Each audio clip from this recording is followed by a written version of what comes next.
The morning Elias Monroe found Clara Holt at Devil's Creek, she was more dead than alive, her body broken by the very people who called themselves family. In the unforgiving Texas frontier of 1873, some wounds cut deeper than flesh, and some prisons had no bars. But when a silent rancher who'd buried his heart with his wife 13 years ago meets a woman fighting to reclaim her stolen life, both discover that sometimes the most dangerous thing you can do is choose to stand. Stay with me, friends, and let me know in the comments what city you're watching from. I love seeing how far these stories travel. The sun hadn't yet burned off the morning mist when Elias Monroe heard it, a sound so faint it might have been wind through the mesquite trees or a coyote's distant call. But after 13 years of silence on his ranch, 13 years of hearing nothing but cattle and wind and his own breathing, Elias knew the difference between the natural sounds of Texas hill country and something that didn't belong. He reined in his horse, a sturdy bay mare named Dulcie, who'd been his only reliable companion since Martha died. The sound came again, drifting across the prairie grass like a ghost's whisper. Human, definitely human, and in pain. "Easy, girl," he murmured to Dulcie, though he wasn't sure if he was calming the horse or himself. It had been 3 weeks since he'd even spoken to another person, a brief exchange with Samuel at the general store about feed prices. That was how Elias preferred it. People meant complications. People meant having to feel things he'd spent over a decade learning not to feel. But that sound, it pulled at something deep in his chest, something he thought he'd buried in the small cemetery plot behind the oak tree where Martha lay. He followed the sound down toward Devil's Creek, where the water ran low this time of year, exposing the limestone bones of the earth. The morning light filtered through the cottonwoods, creating dancing shadows that made it hard to see clearly. Then he saw her. At first, Elias thought she was dead. The woman lay crumpled against the creek bank like a broken doll someone had discarded. Her dress, what was left of it, had once been blue, maybe, or green. Now it was torn and muddied beyond recognition. But it was her stillness that struck him most, a stillness that spoke of someone who'd learned that movement brought pain. He dismounted slowly, his boots crunching on the gravel. The woman's eyes flew open green, as spring grass wild with terror. "Please," she whispered, her voice raw. "Please, no more." Elias stopped holding his hands where she could see them. "I'm not going to hurt you, ma'am." The words felt rusty in his throat. When was the last time he'd tried to comfort anyone? "My name's Elias Monroe. This is my land. You're safe now." She tried to sit up, gasped, and fell back. That's when he saw the bruises, purple and yellow landscapes painted across her arms, her throat disappearing beneath the torn fabric of her dress. Someone had done this deliberately, methodically. This wasn't the work of bandits or drifters. This was personal. "Can you tell me your name?"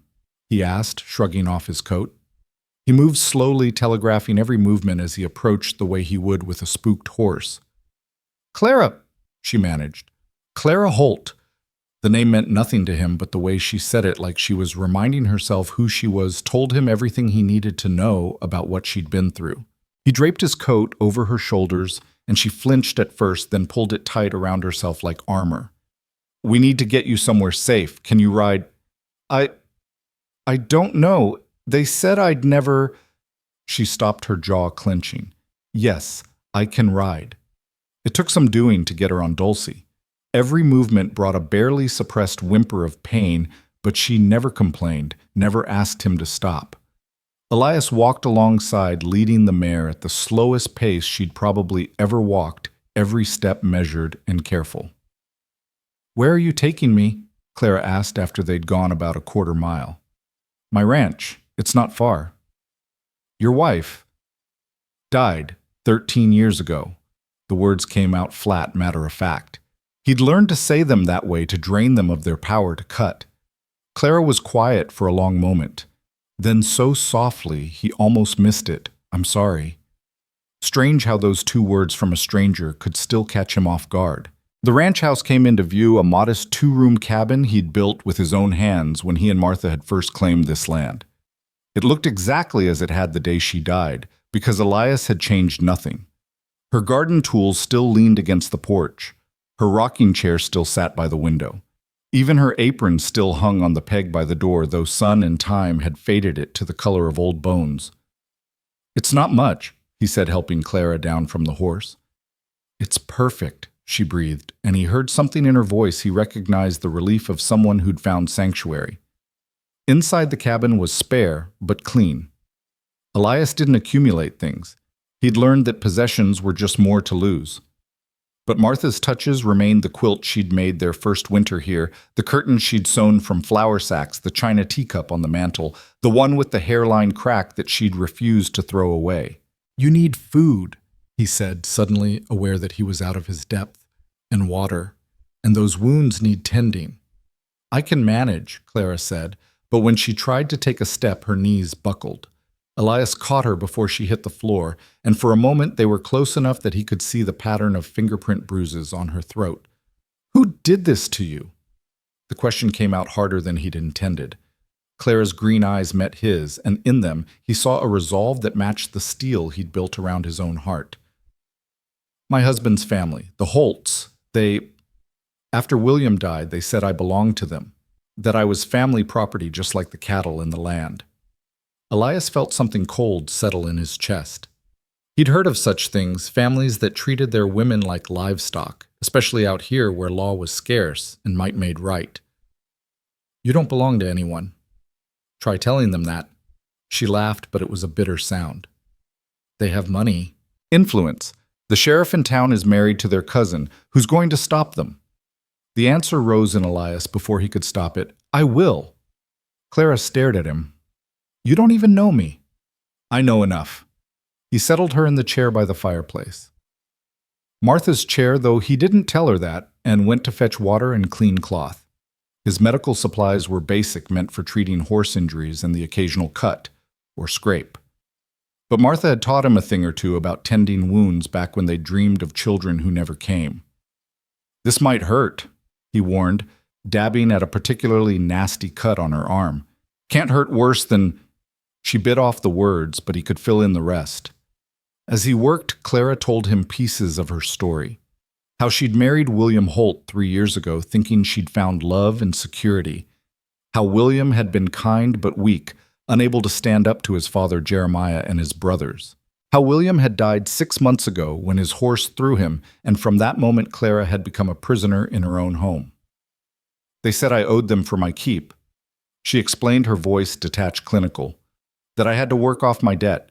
But the debt never got smaller no matter how much I worked. And then last week Jeremiah decided I should marry his youngest son Jacob. To keep the family property in the family, he said. You refused." "I tried to leave. They caught me at the county line." She gestured to her injuries. "This was my punishment. They dumped me by the creek to die, I think. Or maybe they knew someone would find me, and word would spread a warning to other women who might think of defying the Holts." Elias's hand stilled. In 13 years of self-imposed isolation, he'd managed to avoid the messiness of other people's lives. He'd built his walls strong and high, keeping the world and its pain at arm's length. But looking at Clara Holt, seeing the bruises that painted her skin and the fire that still burned in her eyes, despite everything they'd done to break her, something shifted inside him. "You can stay here," he said. "Long as you need." "They'll come looking for me." "Let them come." Clara studied him, this strange, silent man who'd pulled her from the creek. "Why would you risk that for someone you don't know?"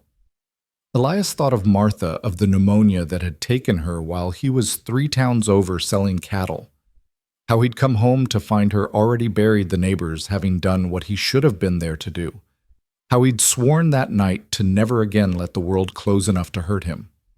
But maybe some promises were meant to be broken. "Because it's right," he said simply. That night Elias made up a bed for Clara in the main room while he took his bedroll to the lean-to he used for storage. He lay awake listening to the unfamiliar sound of another person breathing in his space. Several times he heard her crying out in her sleep, and each time he had to stop himself from going to her. She needed rest more than comfort from a stranger. The next morning he woke to find her standing by the stove trying to light a fire with her injured hands. "You should be resting," he said. "I don't take charity," she replied. And there was that steel again. "If I'm staying here, I work." You can barely stand. Then I'll sit and work." She turned to face him, and in the morning light he could see new bruises, blooming ones that had been hidden yesterday. "Mr. Monroe, I need you to understand something. For 2 years they tried to break me. They tried to make me into nothing, into property. The only thing that kept me whole was the promise I made to myself that if I ever got free, I'd never be helpless again. So please let me contribute." Elias nodded slowly. "All right, but we do it smart. You rest when you need to, and you call me Elias." "Elias?" She tested the name, then offered a small smile, the first he'd seen from her. It transformed her face, hinting at who she might have been before the Holts got their hands on her. Over the next few days, they developed a rhythm. Clara insisted on cooking, though her bruised ribs made every movement painful. Elias tended the cattle and horses, always keeping an eye on the horizon for riders. In the evenings, they ate in companionable silence, two damaged souls who understood that sometimes words were too much, but the peace couldn't last. On the 4th day, Elias rode into town for supplies. The moment he entered Thompson's general store, he knew something was wrong. Conversation stopped. Eyes followed him. "Elias," Samuel Thompson greeted him, but his usual friendliness was strained. "Heard you got yourself a visitor out at your place. News travels fast. Faster when the Holts are spreading it." Samuel leaned across the counter, lowering his voice. "They're saying you're harboring their property, that the woman belongs to them legal and proper. She's a free woman." "That's not how they tell it. They say she's addled, touched in the head since William died. Say they're her legal guardians." Elias felt his jaw clench. "She's no more addled than you or me." "I'm not saying I believe them," Samuel said quickly. "But Elias, you know how things work here. The Holts own half the county. The sheriff, the judge, they're all in Jeremiah's pocket. You sure you want to take them on?" "I'm not taking anyone on. I'm just giving a hurt woman a place to heal." Samuel sighed. "Just be careful. Jeremiah Holt's not a man who likes being defied." Elias gathered his supplies quickly, noting how other customers avoided his eyes. As he loaded his wagon, he overheard 2 men talking by the saloon. "Sibo kui da, say she's his whore now," one said. The hermit finally got lonely enough to take Holt's leavings. "Bet Jeremiah's fit to be tied. He don't like people touching what's his." Elias's hands tightened on the reins, but he forced himself to drive away. Getting into a fight would only make things worse for Clara. When he got back to the ranch, he found her in the garden pulling weeds from around Martha's long-dead rose bushes. She'd wrapped her ribs with strips torn from an old sheet, and her movements were careful but determined. "You shouldn't be—" "I know what they're saying," she interrupted, not looking up. "About us. About me." "It doesn't matter what they say." She stood then, dirt on her hands and that fierce light in her eyes. "It does matter. Your reputation?" "Died with my wife," he finished. "I've been the crazy hermit for 13 years, Clara. Nothing they say now can hurt me. But they can hurt you in other ways. The Holts don't just use words when they want something." As if to prove her point, 3 days later, riders appeared on the horizon. Elias saw them coming from the north pasture, 5 men moving with the casual confidence of those who expected no resistance. He recognized Jeremiah Holt in the lead, a man in his 60s with the bearing of someone who'd never been told no. Elias made it back to the cabin before them, finding Clara at the window, her face pale. "It's them," she said. "I know. You stay inside." "Elias, please." He grabbed his rifle from above the door. "Let me handle this." He met them in the yard, the rifle resting easy in his hands, not quite pointing at them, but ready. Jeremiah Holt dismounted like he owned the place, his 4 sons spreading out behind him. The youngest Jacob barely looked 20, with nervous eyes that darted between his father and the cabin. "Mr. Monroe," Jeremiah said, touching the brim of his hat in mock politeness, "I believe you have something that belongs to me." "Don't recall taking anything of yours." "The woman, Clara. She's family, and she's not well. Been touched since my eldest died, God rest him. We've come to take her home where she can get proper care." "Seems to me she's getting proper care right here." Jeremiah's friendly mask slipped a notch. "Now we can do this easy or hard. But that woman is coming with us. She's my daughter by law, and I have a responsibility to see to her welfare. Funny way of showing it, those bruises she's carrying. She hurt herself, one of the other sons said, Thomas Elias thought. Got confused, fell down the stairs. Must have been a lot of stairs. Jeremiah stepped forward. Listen here, Monroe. I'm trying to be neighborly about this. But that woman has a debt to our family. She ate our food, lived under our roof. By rights, she owes us 3 years' labor. Now I'm willing to forget all that if she comes home peaceful-like. And if she doesn't want to come, what she wants doesn't matter. She's not capable of making decisions in her state of mind. I am perfectly capable of making my own decisions. Everyone turned. Clara stood in the doorway, her chin raised despite the visible trembling in her hands.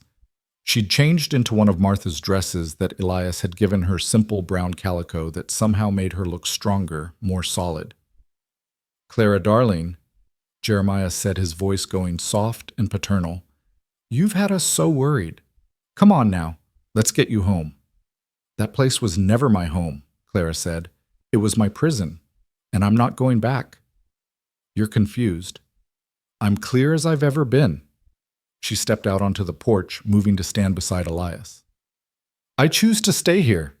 Jacob Holt shifted uncomfortably in his saddle. Pa, maybe we should… Quiet, boy, Jeremiah snapped. Then to Clara, you'd rather be this man's whore than a respectable widow in your family home. Clara didn't flinch. I'd rather be free in a barn than a slave in a mansion. The words hung in the air like a challenge. Elias saw Jeremiah's hand twitch toward his gun, and he shifted the rifle slightly, just enough to make his point. This isn't over, Jeremiah said finally. The law's on our side. Sheriff Patterson will be hearing about this. Then Sheriff Patterson knows where to find us, Elias replied. The Holts mounted up, but before they left, Jeremiah looked back. You're making a mistake, Monroe. I offered to handle this friendly. Next time, I won't be so generous. After they were gone, Clara's legs gave out. Elias caught her, guided her to the porch steps. You didn't have to come out, he said. Yes, I did. She was shaking now, adrenaline leaving her system. If I hadn't, they'd have thought you were keeping me against my will. This way, they know it's my choice. They'll be back. I know. She looked up at him, and he was struck again by those green eyes, by the strength in them despite everything. Elias, you need to know what you're risking. The Holts have destroyed men for less than this. They burned out the Hendersons when they wouldn't sell water rights. They had Tom Martinez arrested on false charges when he outbid them for cattle contracts.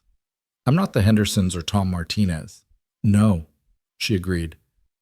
You're something they haven't encountered before. A man with nothing left to lose. But that wasn't true anymore, Elias realized with a start. Somewhere in the past week, without meaning to, he'd found something to protect, something to fight for. That night, neither of them slept well. Elias took turns walking the perimeter, watching for riders in the darkness. Clara sat by the window with a kitchen knife in her lap, her knuckles white around the handle. Tell me about her, Clara said suddenly, near midnight. Who? Martha, your wife. Elias was quiet for so long, Clara thought he wouldn't answer. Then, she was everything I wasn't, warm where I was cold, talkative where I was silent. She could make anything grow, plants, animals, people. She had this laugh that… He stopped, cleared his throat. She would have liked you. How do you know? Because she always stood up for people who couldn't stand for themselves. Used to drive me crazy how she'd take in every stray dog's cats that boy from town whose paw drank too much. She'd have taken one look at you and dragged you inside, fussed over you like a mother hen. She sounds wonderful. She was.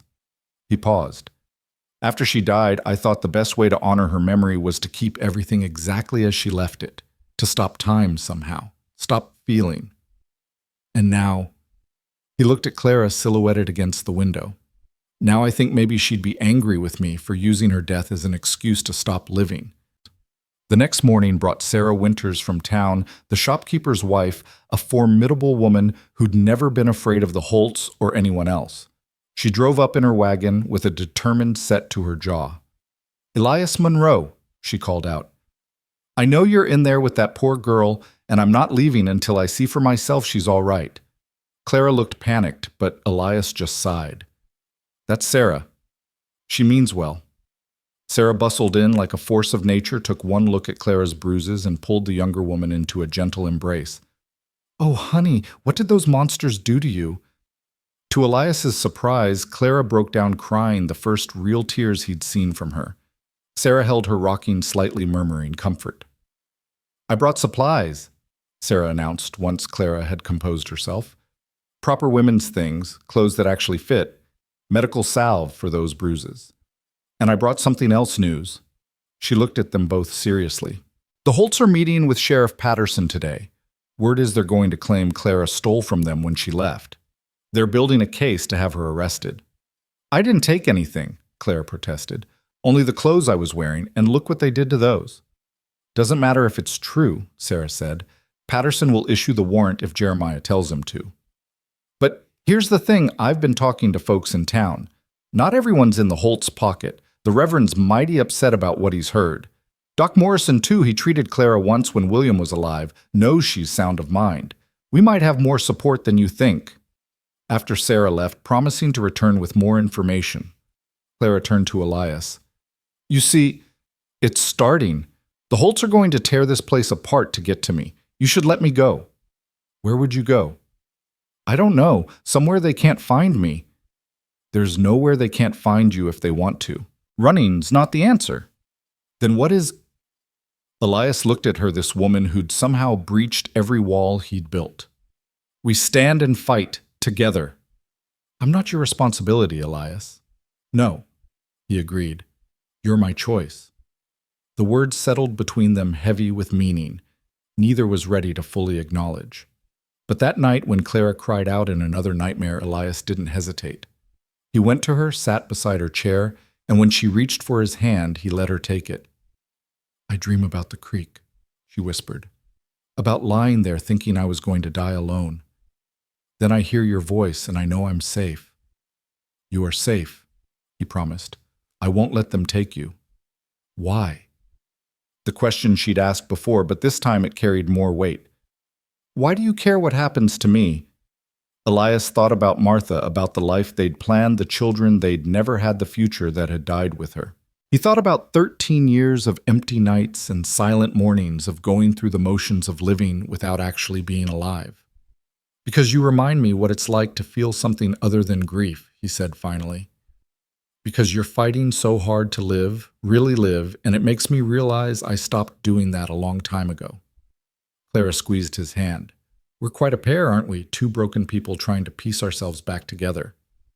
Maybe broken things can be mended, Elias said, his eyes going to Martha's cracked teacup on the mantel. Maybe they're even stronger for having been broken. 3 days later, Sheriff Patterson arrived with a warrant. The warrant crackled in Sheriff Patterson's thick fingers as he stood on Elias's porch, two deputies flanking him like shadows. Patterson was a small man who wore his authority like an ill-fitting coat, constantly adjusting it to make sure everyone could see it. Mrs. Holt, he said, tipping his hat to Clara, who stood beside Elias in the doorway. I'm here on official business. The Holt family has filed charges of theft against you. They claim you took jewelry belonging to the family when you left their residence. That's a lie, Clara said, her voice steady, despite the way her hands trembled. I took nothing but the clothes on my back, and they stripped those from me when they beat me and left me to die. Patterson's eyes flickered uncomfortably, but he pressed on. Be that as it may, I have a warrant for your arrest. You'll need to come with me. On what evidence? Elias asked, stepping slightly forward, placing himself between Clara and the sheriff. Mr. Holt has provided a sworn statement that a valuable necklace is missing, a family heirloom worth considerable money. He says Mrs. Holt here was the only one with access to it. Jeremiah gave that necklace to his mistress in San Antonio 6 months ago, Claire said quietly. Everyone in that house knows it, including Jacob. Ask him if you don't believe me. Patterson's face reddened. I don't need to ask anyone anything. I have a legal warrant, and you're coming with me. No, Elias said simply. She's not. The deputies shifted nervously, hands moving toward their weapons. Patterson blinked as if he couldn't quite believe what he was hearing. Mr. Monroe, you don't want to obstruct justice. That's a serious offense. So is filing false charges. So is beating a woman near to death. So is treating a human being like property. You want to arrest someone, Sheriff, start with Jeremiah Holt. Now see here. No, you see. Elias's voice remained calm, but there was steel beneath it. You come onto my land with a warrant based on lies trying to drag an injured woman back to the men who nearly killed her, and you expect me to step aside. Not happening. Patterson's hand moved to his gun. I'll arrest you both if I have to. Try it. The challenge hung in the air. Behind Patterson, a small crowd had gathered. Sarah Winters was there, along with Doc Morrison, Reverend Collins, and surprisingly, Tomas Rodriguez the blacksmith, who rarely involved himself in town disputes.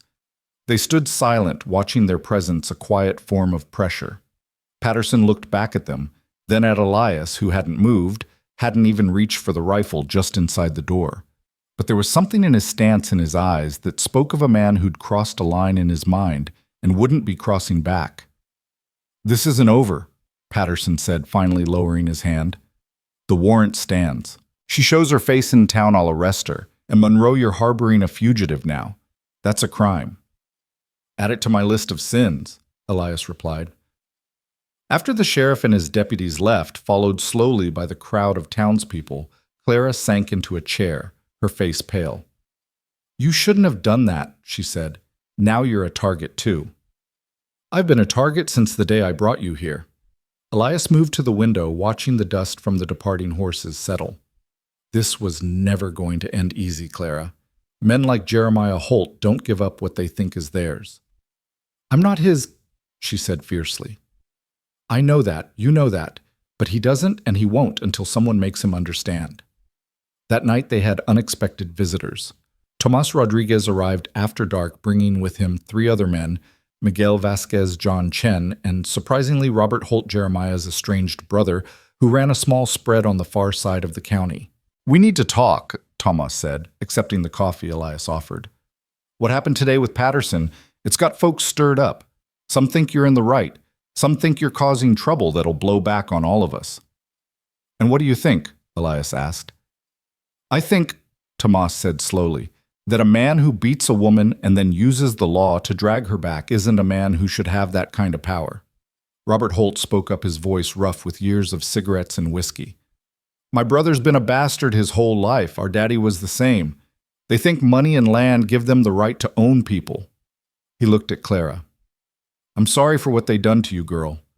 William was a good boy, but weak. Took after his mama that way. She died young, too, couldn't take living with Jeremiah. Why are you here? Clara asked. Because it's time someone stood up to him, Robert said. I've watched him run roughshod over this county for 20 years. But this what he's doing to you, it's too much. I got daughters of my own. What happens if someday Jeremiah decides one of them belongs to him? Miguel Vasquez leaned forward. We're not saying we're going to fight the Holts outright, but if you need help if things get bad, you send word. We'll come. After they left, Elias found Clara standing by Martha's grave behind the house. The moon was full, casting everything in silver light. Your wife is buried here, she said. It wasn't a question. Yes. You must have loved her very much to keep yourself locked away all these years. Elias stood beside her, looking at the simple wooden cross he'd made 13 years ago. I did. But somewhere along the way, I stopped mourning her and started hiding behind her memory. It was easier than living. And now there's you. Clara turned to look at him, moonlight caught in her green eyes. Elias, I need you to know I'm grateful for everything you've done, but I don't want you to feel obligated. Stop. He faced her fully. You think this is about obligation. Clara, I spent 13 years as a ghost in my own life. Then you showed up beaten and broken, but still fighting, and for the first time since Martha died, I remembered what it felt like to care about something, to want to protect something, to feel alive. I'm not her, Clara said softly. I can't replace her. I'm not asking you to. Martha's gone, and I'll always carry that grief. But you're here, and you're you, and that's enough. More than enough. Clara reached out tentatively and took his hand.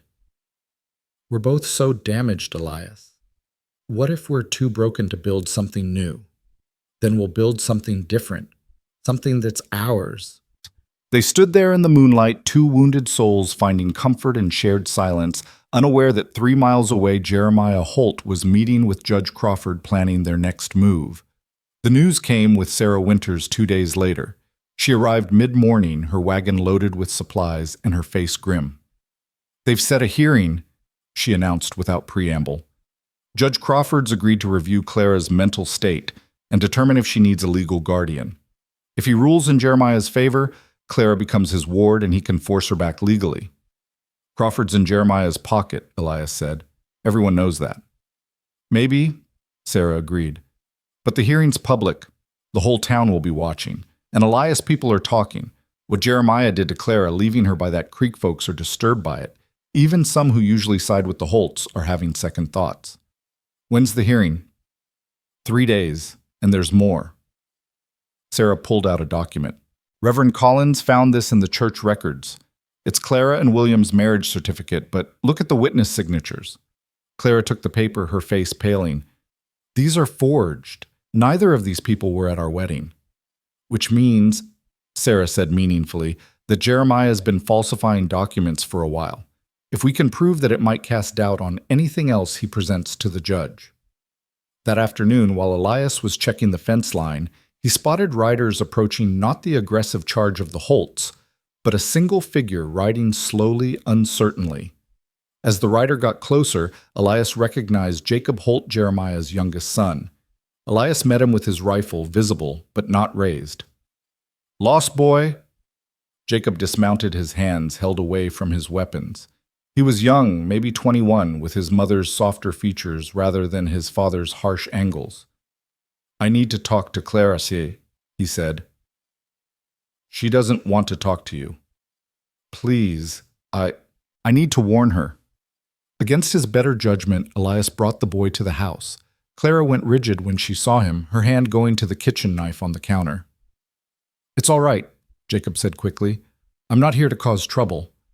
I'm here because what my father's doing is wrong." "You seemed fine with it when you stood by and watched him beat me," Clara said coldly. Jacob flinched. "I was a coward. I still am, probably. But I can't let this go on." He pulled out a leather pouch. "My father plans to present these at the hearing letters supposedly from you to another man suggesting you were unfaithful to William. They're forgeries, but good ones. He paid a man in Austin to write them." Clara took the pouch with shaking hands. "Why are you telling us this?" "Because my mother died when I was 10, and nobody ever talked about why. But I remember the bruises, I remember the crying, and I remember the day she tried to leave and my father brought her back." Jacob's voice broke. "She died 2 months later. Everyone said it was an accident, that she fell down the stairs. But I saw him push her."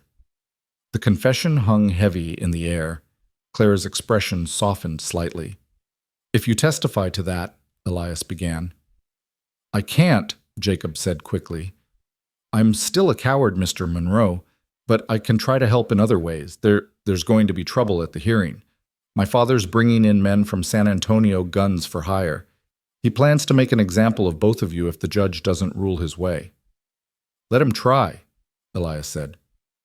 "You don't understand. These aren't ranch hands with pistols. These are killers. Men who've done this kind of work before." Jacob stood to leave, then turned back. "There's something else. My father's been asking about your wife, Mr. Monroe, about how she died. He's looking for leverage." After Jacob left, Clara was quiet for a long time. Finally, she said, "We should run. Tonight.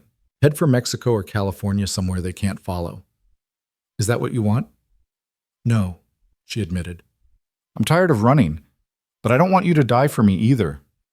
I'm not planning on dying, but I'm not running either. This is our home, Clara. We make our stand here." That night, neither of them slept. They sat by the fire, Clara mending one of Elias's shirts while he cleaned his rifle, both trying not to think about what might come. At some point, Clara began to talk about her childhood in Missouri, about her parents who died when she was 15, leaving her to make her own way in the world. "I thought William was my salvation," she said. "He was handsome and charming and promised me a life of security. I was so young, so desperate not to be alone anymore that I didn't see the warnings, the way he never stood up to his father, The way he looked away when Jeremiah spoke to me like I was less than human. We all make mistakes when we're young, Elias said. What about you? How did you meet Martha? Elias smiled slightly, the expression transforming his weathered features. She was the new school teacher in town. Came from back east, all proper and educated. I was just a ranch hand, barely knew how to read, but she saw something in me somehow. Taught me letters in the evening, made me read books I didn't understand. Made me better than I was. She sounds like she was good for you. She was everything good in my life. When she died, he paused, struggling for words. When she died, I thought the good died with her. But maybe I was wrong. Maybe there's still good to be found, just different than before. Clara set aside her sewing and moved to sit beside him on the floor, her shoulder touching his. Elias, whatever happens at that hearing, we're going to win. But if we don't, then we'll face whatever comes together. She leaned her head against his shoulder, and they sat like that until dawn, drawing strength from each other's presence. The morning of the hearing came gray and oppressive with storm clouds building on the horizon. Elias had spent the previous day preparing not just cleaning weapons, but also gathering documents with Sarah's help. They'd found witnesses willing to testify about Clara's sound mind, about the bruises they'd seen, about Jeremiah's history of violence. You don't have to come, Clara said as they prepared to leave. This is my fight. No, Elias said firmly. It's ours. They rode into town together, Clara on Dulcie, while Elias rode his spare horse. As they entered the main street, they saw that word had spread. People lined the walkways, watching silently. Some nodded in support, others looked away, but all were present. The courthouse was packed. Judge Crawford, a thin man with nervous eyes, sat behind his desk, looking uncomfortable. Jeremiah Holt was already there with his sons and 3 hard-looking men who had to be the guns from San Antonio. Sheriff Patterson stood to one side, trying to look official. This hearing is to determine the mental competency of Mrs. Clara Holt, Crawford began, his voice reedy, and to establish whether she requires a legal guardian for her own protection. Your Honor, Jeremiah stood all false concern. My daughter-in-law has been through a terrible trauma, losing my son. She's confused, making poor decisions, placing herself in compromising situations. As her family, we only want what's best for her. And what's best for her is being beaten, Doc Morrison called out from the gallery. Because I examined her injuries, Judge. That woman was systematically abused. Order, Crawford said weakly. Doc Morrison, you'll have your chance to testify. The hearing proceeded with painful predictability. Jeremiah presented his forged letters claiming Clara had been unfaithful. He brought forward witnesses, men who owed him money, who swore they'd seen Clara acting strangely. He painted a picture of a hysterical woman who needed firm guidance. Then it was Clara's turn to speak. She stood, her chin raised, and in a clear voice began to tell her story. She told about the beatings, about being treated as property, about the night they'd left her to die. She spoke without tears, without drama, just simple truth that rang through the courtroom. Your Honor, she concluded, I am not mad. I am not hysterical. I am a woman who wants to be free. If that makes me incompetent in the eyes of the law, then the law is what needs changing, not me. The courtroom erupted in murmurs. Crawford banged his gavel, but the damage was done. Clara had spoken to something deeper than law. She'd spoken to conscience. Sarah Winters stood next. Your Honor, I've brought something you need to see. She produced a ledger. This is from the bank in Austin. It shows that Jeremiah Holt withdrew a large sum 3 days ago, the exact amount needed to hire those men sitting behind him. Is this the action of a concerned father-in-law or a man determined to own another person? Jeremiah's face went red. How dare you? I dare because it's right, Sarah shot back, and because someone needs to. One by one, others stood to speak. Reverend Collins testified about Clara's sound mind and good character. Tomas Rodriguez spoke about seeing her bruises. Even Robert Holt stood despite his brother's furious glare and confirmed that violence was common in the Holt household. Judge Crawford looked increasingly uncomfortable. This wasn't going according to plan. The whole town was watching, and the testimony was damning. I need time to consider. he said finally. We'll reconvene tomorrow for my decision. As people filed out, one of Jeremiah's hired guns bumped into Elias hard. Tomorrow's going to be interesting, the man said quietly. One way or another. That night, Elias and Clara didn't go back to the ranch. Sarah insisted they stay at her house in town, along with several others who'd testified. Safety in numbers, she said. But Elias couldn't shake the feeling that they were all sitting on a powder keg waiting for someone to light the match. I'm scared, Clara admitted as they sat on Sarah's porch watching the sun set. Good, Elias said. Fear keeps you sharp, but don't let it paralyze you. How do you do it? Stay so calm. I'm not calm. I'm terrified. Terrified of losing you. Terrified of failing you, like I failed Martha. You didn't fail her. I wasn't there when she needed me. I was off selling cattle, chasing money we didn't really need. If I'd been home, you'd have likely died too, Clara said gently. Elias' pneumonia took half the county that winter. You couldn't have stopped it. Maybe, but I could have been there. Could have held her hand. Could have said goodbye. He looked at Clara. That's why I won't leave you to face this alone. Whatever happens tomorrow, we face it together. That night, Clara knocked on the door of the room Sarah had given Elias. Can't sleep either, he asked, letting her in. Every time I close my eyes, I see Jeremiah's face. I see those men he hired. I see violence coming. It might not come to that. You don't believe that any more than I do. She sat on the edge of his bed. Elias, I need to tell you something. These past weeks with you, they've been the first time I've felt like a real person in years. Whatever happens tomorrow, I want you to know that you gave me that. You gave me back myself. Clara. No, let me finish. I know we're both damaged. I know we both have ghosts. But I also know that when I'm with you, I feel safe. I feel valued. I feel things I thought I'd never feel again. Elias sat beside her, took her hand. So do I. If we survive tomorrow. When we survive tomorrow. When we survive tomorrow. She corrected with a small smile. What then? What happens to us? Whatever we want to happen. We write our own story, Clara. Nobody else gets to write it for us. She leaned against him, and he put his arm around her. They stayed like that until dawn, two people preparing to face whatever came no longer alone. The courthouse was even more packed the second day. Judge Crawford looked like he hadn't slept, and Jeremiah's expression was thunderous. The hired guns were positioned strategically around the room. I've reached my decision, Crawford began, his voice shaking slightly. The testimony presented has been conflicting. While Mrs. Holt appears to be of sound mind, currently, the evidence of past instability coupled with her recent erratic behavior suggests she would benefit from oversight. Clara's heart sank. Elias's hand moved to his gun. However, Crawford continued, and the room held its breath. I cannot in good conscience remand her to the Holt family, given the testimony about violence in that household. Therefore, I'm appointing a neutral guardian. No. Clara stood up. Your Honor, I reject your decision. Crawford blinked. You can't reject a legal ruling. I can when it's based on lies and corruption. Clara pulled out a document. This is a contract of employment between myself and Mr. Monroe dated the day after he found me.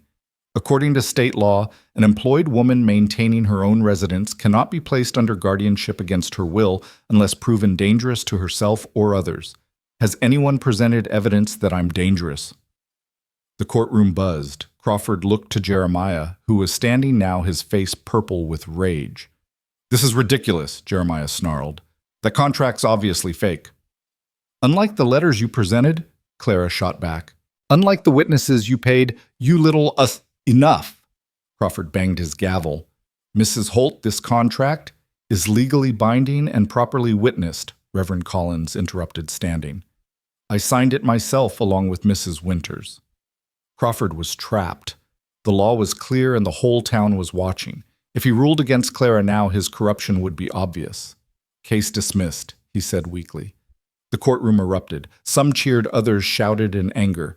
Jeremiah Holt pushed through the crowd toward Clara, his hand reaching for her, but Elias was there, stepping between them. It's over, Holt. You lost. This isn't over, Jeremiah hissed. Not by a long shot. You think you've won. You've just signed your death warrant, both of you. That night the barn burned. Elias woke to the smell of smoke and the sound of horses screaming. He ran outside to find the barn fully engulfed flames reaching toward the dark sky. Clara was already there trying to lead the terrified horses out. Get back, Elias shouted, rushing to help. Together they managed to save the horses, but the barn was lost. As they stood watching it burn, both of them covered in soot and ash, they heard riders approaching.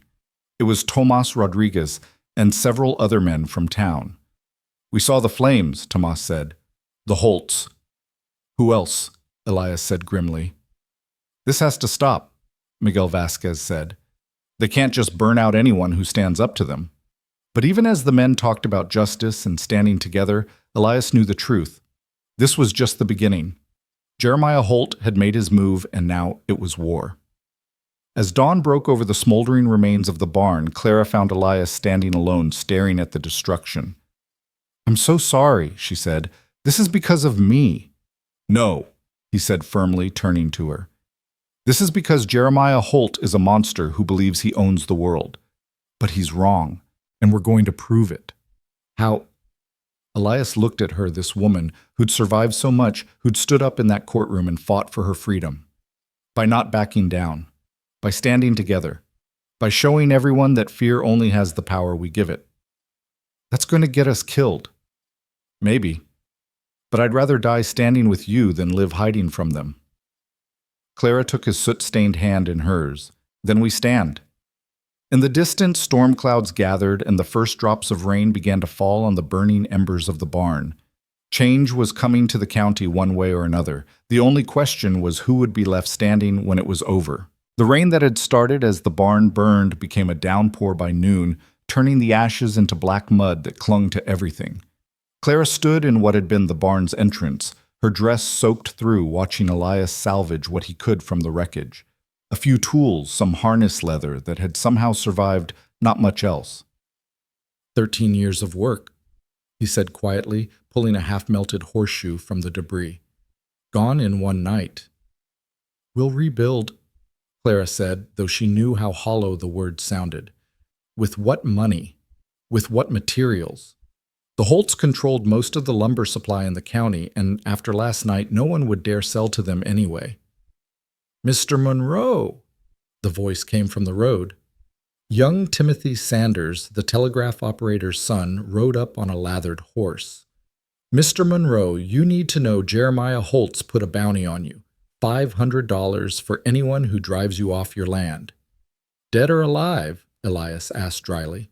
The boy's face paled. He didn't specify sir. After Timothy left, Clara and Elias stood in the rain, the weight of their situation settling over them like a shroud. $500 was more than most men in the county made in 2 years. Every drifter, every desperate ranch hand, every man with a gun and a need for money would be coming for them now. We should go to the sheriff's, Clara said, though she knew how futile that was. Patterson wouldn't lift a finger if Jeremiah shot us both in the middle of Main Street, Elias replied. No, we're on our own. But they weren't, not entirely. That afternoon, Sarah Winters arrived with a wagon full of supplies and something more valuable information. Jacob Holt came to see me, she said, unloading sacks of flour and beans. He's scared. Says his father's gone mad with rage, talking about burning out everyone who testified for Clara. The Reverend Doc Morrison, even me. He won't dare, Elias said, but uncertainty colored his voice. Won't he look what he did to your barn? And that's just the start. But here's the interesting part, Jacob says there's dissension in the ranks. Some of the ranch hands are uncomfortable with targeting women and clergy, and Robert Holt's been talking to people suggesting maybe it's time for a change in leadership. That evening, as they ate the simple meal Clara had prepared from Sarah's supplies, they heard horses approaching. Elias grabbed his rifle, but Clara recognized the rider dismounting in the yard. It's Jacob, she said, and despite everything, Elias heard no fear in her voice, only a kind of weary sadness. Jacob Holt looked like he'd aged 5 years in the past week. His young face was haggard, his clothes disheveled. He held his hands away from his weapons as Elias met him at the door. I'm not here to cause trouble, Jacob said quickly. "I'm here to warn you. My father's hired more men. They're coming tonight. 10, maybe 12 of them. They mean to burn you out completely, maybe worse." "Why tell us?" Elias asked. Jacob's eyes went to Clara, visible in the doorway behind Elias. "Because what happened to my mother is happening again, and I can't stand by and watch it this time. I was a coward then. I was 10 years old, but that's no excuse. I heard her crying, I saw the bruises, and I did nothing." "You were a child," Clara said softly. "I'm not a child anymore, and I'm done being a coward." Jacob reached into his coat, and Elias tensed, but the young man only pulled out a rolled paper. "This is a deed transfer. My grandmother left me a section of land on the far side of the county, away from my father's control. I'm signing it over to you both. If you leave tonight, you can be there by dawn. You'd be safe." Elias took the paper, studied it in the lamplight. It was legitimate, already signed and witnessed. "This is worth a fortune." "It's worth nothing if I have to live with more blood on my conscience," Jacob replied. "Please, take it and go. There's no shame in surviving." Clara stepped past Elias, moved into the yard to face Jacob directly. "Your father took everything from me. My dignity, my freedom, nearly my life. You're asking me to let him take this too, to run and hide and let him win." "I'm asking you to live," Jacob said desperately. "You don't understand what he's capable of. My mother thought she could stand up to him too. They found her at the bottom of the stairs with her neck broken." "I know what he's capable of," Clara said quietly. "I have the scars to prove it. But if we run now, he'll just do this to someone else." "When does it stop, Jacob? When do we say enough?" The young man's shoulders sagged. "Then you'll die. Both of you. And for what pride?" "Not pride," Elias said. "Justice. There's a difference." Jacob left the deed on their table anyway, disappearing into the darkness with a final warning to be ready. As his hoofbeats faded, Clara turned to Elias. "We could go," she said. "Take his offer. Start fresh somewhere else. Is that what you want?" She was quiet for a long moment, then moved to the mantel where Martha's cracked teacup sat. She picked it up, traced the fracture with one finger. "You know, in Japan they have an art called kintsugi. When something breaks, they repair it with gold. The idea is that the break becomes part of the object's history, makes it more beautiful, not less." "Martha would have liked that idea," Elias said softly. "I think I would have liked Martha." Clara set the cup down carefully. "No, I don't want to run. This is our home. These are our friends. If we don't make a stand here, we'll be running forever." They spent the next hours preparing. Elias loaded weapons, checked sight lines from the windows, moved furniture to create barriers. Clara filled buckets with water in case of fire, tore sheets into bandages they might need. Neither spoke about the odds they faced. As midnight approached, they heard them coming horses, many of them no longer trying for stealth. Elias positioned himself at the front window with his rifle. Clara took the back with the shotgun, though her hand shook as she held it. "Clara," Elias called softly. "Whatever happens, I want you to know these weeks with you have meant everything. You brought me back to life." "Save the goodbye speeches," she called back, though her voice was thick with emotion. "We're going to survive this."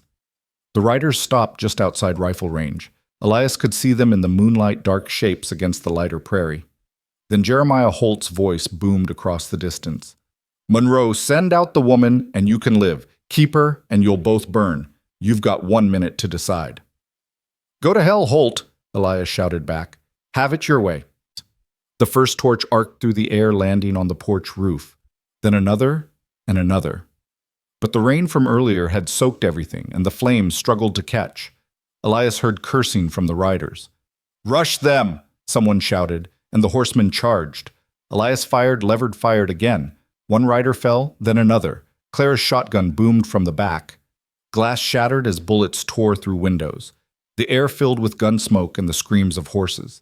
Then suddenly more gunfire from a different direction. New riders were coming from the east, and they were shooting at Holt's men, not the house.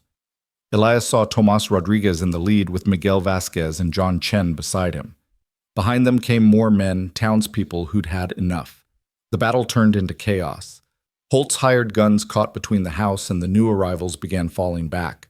Some fled immediately, deciding $500 wasn't worth dying for. Others tried to fight, but found themselves outnumbered as more townspeople arrived. "The church bell," Clara shouted, and Elias heard it too. Someone was ringing the church bell in town, calling everyone out. Sarah Winters had organized this, he realized. The town was fighting back. The shooting gradually died down. Several of Holt's men lay wounded or dead. The rest had fled, including Jeremiah himself. As the sun began to rise, revealing the full scope of the battlefield their yard had become. Reverend Collins arrived with Doc Morrison and more townspeople.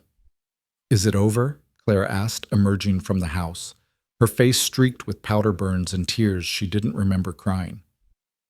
"For now," Tomas said. "But Jeremiah escaped. He'll be back." "No, he won't." Robert Holt rode up, his face grim. "My brother's finished in this county. After tonight, no one will follow him. His own men are abandoning him.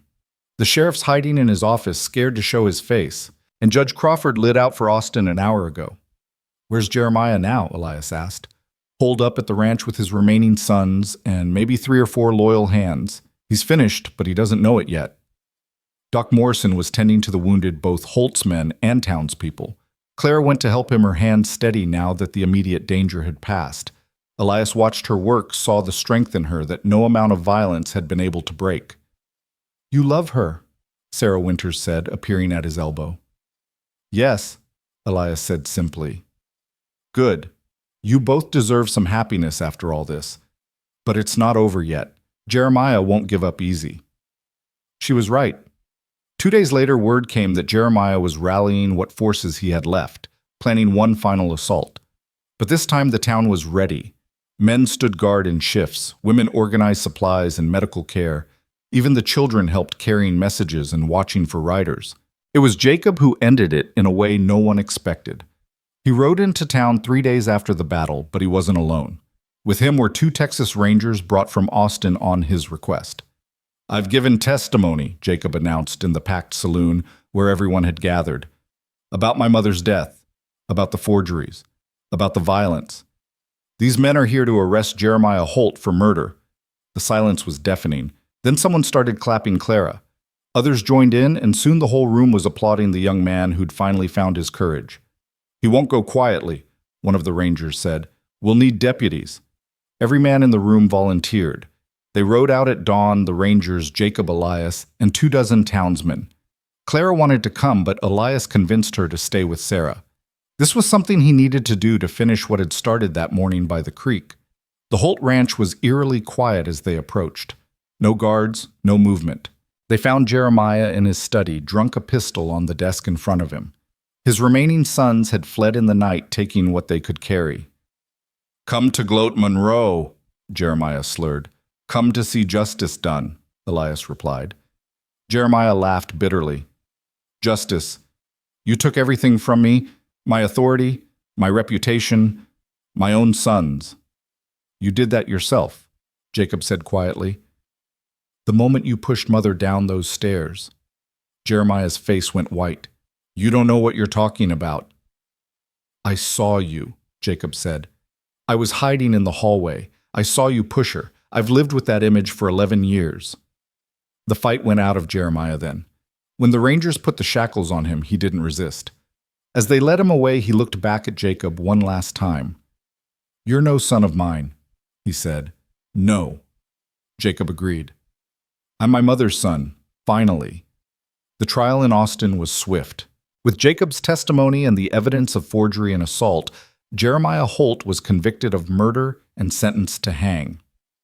His other sons disappeared, some said to Mexico, others to California. The Holt empire crumbled within weeks, their land and holdings divided among those they'd wronged. A month after Jeremiah's arrest, on a quiet Sunday morning, Elias found Clara in Martha's garden.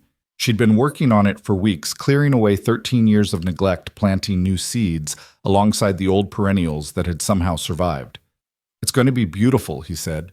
"It already is," she replied, gesturing to a rose bush that had produced a single perfect bloom. It just needed someone to care for it again. Elias knelt beside her in the dirt. "Clara, I need to ask you something." She turned to him, a smudge of soil on her cheek, her green eyes bright in the morning sun. "These past months," he began, then stopped, started again. "You saved me, not just from loneliness, but from a kind of living death. You made me remember what it feels like to hope to fight for something to love." "Elias, let me finish. I know we both have scars, I know we both have ghosts, but I also know that when I wake up each morning and see you there, I feel whole in a way I haven't felt in 13 years. Maybe not the same whole I was with Martha, but a new kind of whole. Our kind." He pulled out a small box, opened it to reveal a simple gold ring. It was my mother's. Martha wore it for a time, but I think she'd want you to have it. Will you marry me, Clara? Will you help me build something new from all these broken pieces? Clara's eyes filled with tears. She looked at the ring, at the garden around them, beginning to bloom again, at the man who'd stood between her and violence, without hesitation. "Yes," she said simply. Then, laughing through her tears, "Yes, of course, yes." He slipped the ring onto her finger, and it fit perfectly, as if it had been waiting for her all along. They were married a week later in the little church in town with Sarah Winters as matron of honor, and surprisingly Jacob Holt as Elias's best man. The young man had stayed in town working to make amends to build a different legacy than the one his father had left. "You sure about this?" Reverend Collins asked before the ceremony. Not about their marriage, but about having Jacob stand with them. "Everyone deserves a second chance," Claire said, "to become who they're meant to be, not who they were forced to be." The ceremony was simple, attended by everyone in town who'd stood with them during the dark days. When Reverend Collins pronounced them husband and wife, when Elias kissed Clara there at the altar, where Martha's funeral had been held so many years ago, there wasn't a dry eye in the church. That evening, as they sat on their porch watching the sunset, Clara picked up Martha's teacup, the one with the crack. She'd been working on it for days, carefully applying a mixture of flour paste and gold dust she'd ordered from San Antonio, following the Japanese technique she'd read about. "There," she said, holding it up to the light. The crack was still visible, but now it was beautiful, a golden line that caught the fading sun.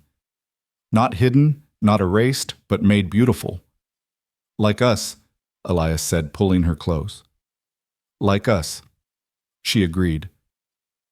They rebuilt the barn that summer with help from the entire community. Where once Elias had been isolated, now he and Clara were at the center of a network of friends and chosen family. The ranch prospered. Clara's garden bloomed, and sometimes late at night, Elias would swear he could feel Martha's blessing on the life they'd built from the ashes of their pain. Jacob Holt became a regular visitor, slowly earning forgiveness through consistent action. He eventually married the schoolteacher's daughter and built his own life free from his father's shadow. He named his first daughter after his mother and his second after Clara. One evening, a year after their wedding, Clara found Elias at Martha's grave. He went there sometimes not in grief anymore, but in gratitude. "I told her about you," he said as Clara approached. "About us. About the life we've built." "What did you tell her?" "That you taught me that hearts can break and still keep beating. That love isn't diminished by being given again. That she'll always be my first love, but you're my last love, and both are true and both are sacred." Clara knelt beside him, placed a bouquet of roses from the garden on the grave. "Thank you," she whispered to the stone, "for loving him first, for making him the man who could save me. I promise to take care of him." A warm breeze stirred the roses, and for just a moment both of them felt a presence, a blessing, a gentle letting go. "She would have loved you," Elias said. "I know," Clara replied, "because she loved you and you love me. Love continues, Elias. It doesn't end with death or begin with meeting someone new. It just continues flowing from one heart to another, making us all part of something bigger than ourselves." They walked back to the house, hand in hand, past the new barn, past the thriving garden, past all the evidence of life renewed. Inside on the mantel, Martha's teacup caught the lamplight, its golden repair glowing like a promise that broken things could indeed be made whole again. Different but beautiful, scarred but strong. That night, as they lay together, Clara told Elias she was pregnant. He wept then for the first time since Martha's death. Not tears of grief, but of joy so profound it could only be expressed through salt and water. "What if I'm not a good father?" he asked. "What if I don't know how—" "Then we'll learn together," Clara said. "The way we've learned everything else, by choosing love over fear, hope over despair, standing over running." The baby was born the following spring, a daughter they named Margaret for Martha. For new beginnings, for the way love circles back on itself. Death becoming life, sorrow becoming joy. Jacob Holt stood as godfather, completing his transformation from entitled son to honorable man. Years passed. The story of Clara and Elias became legend in the county. The woman who refused to be owned, the man who remembered how to live the town that stood together against tyranny. But for them it was simpler than legend. It was daily life, small moments, quiet love. Clara would sometimes find Elias teaching Margaret to ride in the same patient way he'd once helped her onto Dulcie that first terrible morning. She'd see him working with Jacob, who'd become like a younger brother, showing him how to read the land, to understand cattle, to be a different kind of man than his father. And Elias would watch Clara in her garden, now the finest in the county, teaching other women about plants and healing, about strength and survival. He'd see her with their daughter, passing on wisdom, hard-won through suffering, transformed into grace. On their 5th wedding anniversary, they held a celebration at the ranch. The whole town came bringing food and music and laughter. As the sun set, painting the sky in shades of gold and rose, Elias and Clara stood together watching their friends and family, their daughter playing with the other children, the life they'd built from ashes and determination. "Do you ever regret it?" Clara asked. "The violence, the loss, everything we went through." "How can I regret the path that brought me you?" Elias replied. "Every scar, every tear, every moment of pain, it all led here, to this, to us. Even the barn burning. Especially the barn burning, the new one's much better." She laughed, that bright sound that had become the soundtrack to his renewed life. "I love you, Elias Monroe. And I love you, Clara Monroe. Today, tomorrow, and all the days after." As the stars came out, someone started playing a fiddle, and couples began to dance. Elias held out his hand to Clara, and she took it, letting him lead her into the music. They danced there on the ground where violence had once reigned, where they'd made their stand, where they'd chosen each other over and over again. Around them, the community they'd helped forge through crisis spun and laughed and celebrated. Children ran between the dancers, their laughter bright as bells. The night air was sweet with the scent of Clara's roses, blooming wild and free. And on the mantel in the house, Martha's teacup sat with its golden repair catching the lamplight, a reminder that sometimes the breaks are what make us beautiful, that damage doesn't mean destroyed, that love isn't lessened by loss but made deeper by the courage to love again. The music played on and they danced, and the world turned toward tomorrow, carrying them forward together unbroken, despite their breaks whole. In their particular way, proof that sometimes the best love stories aren't about perfect people finding each other, but about broken people choosing to heal together. One careful, golden, deliberate day at a time. The years that followed their 5th anniversary were kind ones, filled with the ordinary miracles of a life rebuilt from ruins. Margaret grew strong and wild with her mother's green eyes and her father's quiet determination. But peace, Elias had learned, was often just the pause between storms, and in the summer of Margaret's 7th year, the past came calling again in a way none of them expected. It started with a letter delivered by a nervous young man who wouldn't meet anyone's eyes. Clara found it tucked under the door one morning, her name written in a hand that made her blood run cold. "What is it?" Elias asked, seeing her face pale as she read. She handed him the letter wordlessly.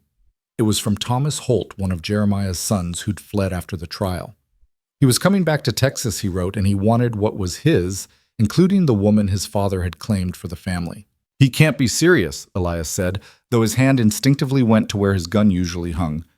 "The Holts don't make idle threats," Clara replied, her voice steady despite the tremor in her hands. "Even the ones who ran." That afternoon, Jacob rode out to their ranch, his face grim. "You got the letter, too." "Two?" Elias asked. "He sent them to half the town. Says he's bringing men from Kansas gunfighters. Says he's going to take back everything that was stolen from his family." Jacob's jaw clenched. He specifically mentioned you, Clara. Says you belong to them by right of his father's claim. His father's dead, Clara said flatly. Thomas doesn't seem to care. He's been building a reputation up north from what I hear, running cattle raids, intimidation schemes. He's learned from our father's mistakes. He's smarter, more careful, but just as vicious. Margaret ran into the room, then chasing one of the barn cats, and all three adults fell silent. The little girl stopped, sensing the tension. "What's wrong, Mama?" she asked, climbing into Claire's lap. "Nothing, sweetheart. Uncle Jacob just brought some news from town." But Margaret was too much her parents' child to be fooled easily. "Bad news. Complicated news," Elias said, lifting his daughter into his arms. "But nothing for you to worry about. Why don't you go help Sarah in the kitchen? I think she's making those cookies you like." After Margaret left, they sat in heavy silence until Jacob spoke. "We should go to the law." "What law?" Elias asked bitterly. "The new sheriff's better than Patterson, but he's one man. Thomas is bringing an army." "Then we fight," Clara said, and both men turned to look at her. "We fought his father and won. We can do it again." "This is different," Jacob argued. "Thomas learned from what happened here. He won't make the same mistakes. And we're older now, have more to lose." His eyes went meaningfully toward where Margaret had gone. That night, after Margaret was asleep, Elias and Clara stood on their porch, looking out at the land they'd spent 7 years building into something beautiful. "We could leave," Clara said quietly. "Take Margaret and run. Start over somewhere Thomas can't find us." "Is that what you want?" She was quiet for a long moment, then shook her head. "I'm tired of the Holts thinking they own me. First Jeremiah, now Thomas. When does it end?" "When we end it," Elias said. "For good this time." 3 days later, Thomas Holt rode into town with 8 men. They didn't come in guns blazing like his father would have. Instead, they took rooms at the hotel, ate at the restaurant, acted like civilized visitors. But everyone could feel the menace underneath the polite veneer. Thomas himself had changed in the years away. Where he'd once been hot-headed and crude, he was now cold and calculating. He dressed like a gentleman, spoke with educated precision, but his eyes were as dead as his father's had been cruel. He made his first move through the law, just as Jacob had predicted. He filed a claim stating that Clara had been legally bound to the Holt family through a contract his father had made with her late husband, William. He produced documents forged but expertly, so suggesting Clara owed the family 3 years of service that had never been completed. The new judge, Judge Webster, was an honest man, but he was also cautious. He agreed to hear the case despite the town's protests. "This is different from before," Webster told Elias and Clara privately.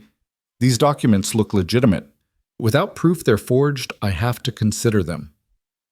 "The proof is that they're lies," Clara said fiercely. "I believe you, Mrs. Monroe, but belief isn't law. You'll need evidence." That night, someone shot at their house. The bullet shattered the kitchen window, missing Clara by inches. Margaret screamed, and Elias grabbed his rifle, but the shooter was already gone. "It's starting," Clara said, holding Margaret tight, just like before. "No," Elias said grimly. "This time, we're not waiting for them to come to us." He rode out that night with Jacob and Tomas Rodriguez, finding Thomas's men camped outside town. They weren't trying to hide, they wanted to be seen, wanted the threat to be known. "Monroe," Thomas called out as they approached. "Come to negotiate." "Come to warn you," Elias replied. "Leave now while you can." Thomas laughed, a sound like ice breaking. "My father was a fool. He let emotion cloud his judgment. I don't have that weakness. Clara belongs to my family. The law says so. And unlike my father, I'll win in court. And if you don't, then I'll win another way. But either way, I'll win." As they rode back, Jacob said quietly, "He means it. He's not driven by rage like father was. This is cold calculation. He thinks he can take everything and make it legal." "Then we need to prove his documents are forged," Elias said. "How? The man who forged them is probably dead or paid off." "Then we find another way."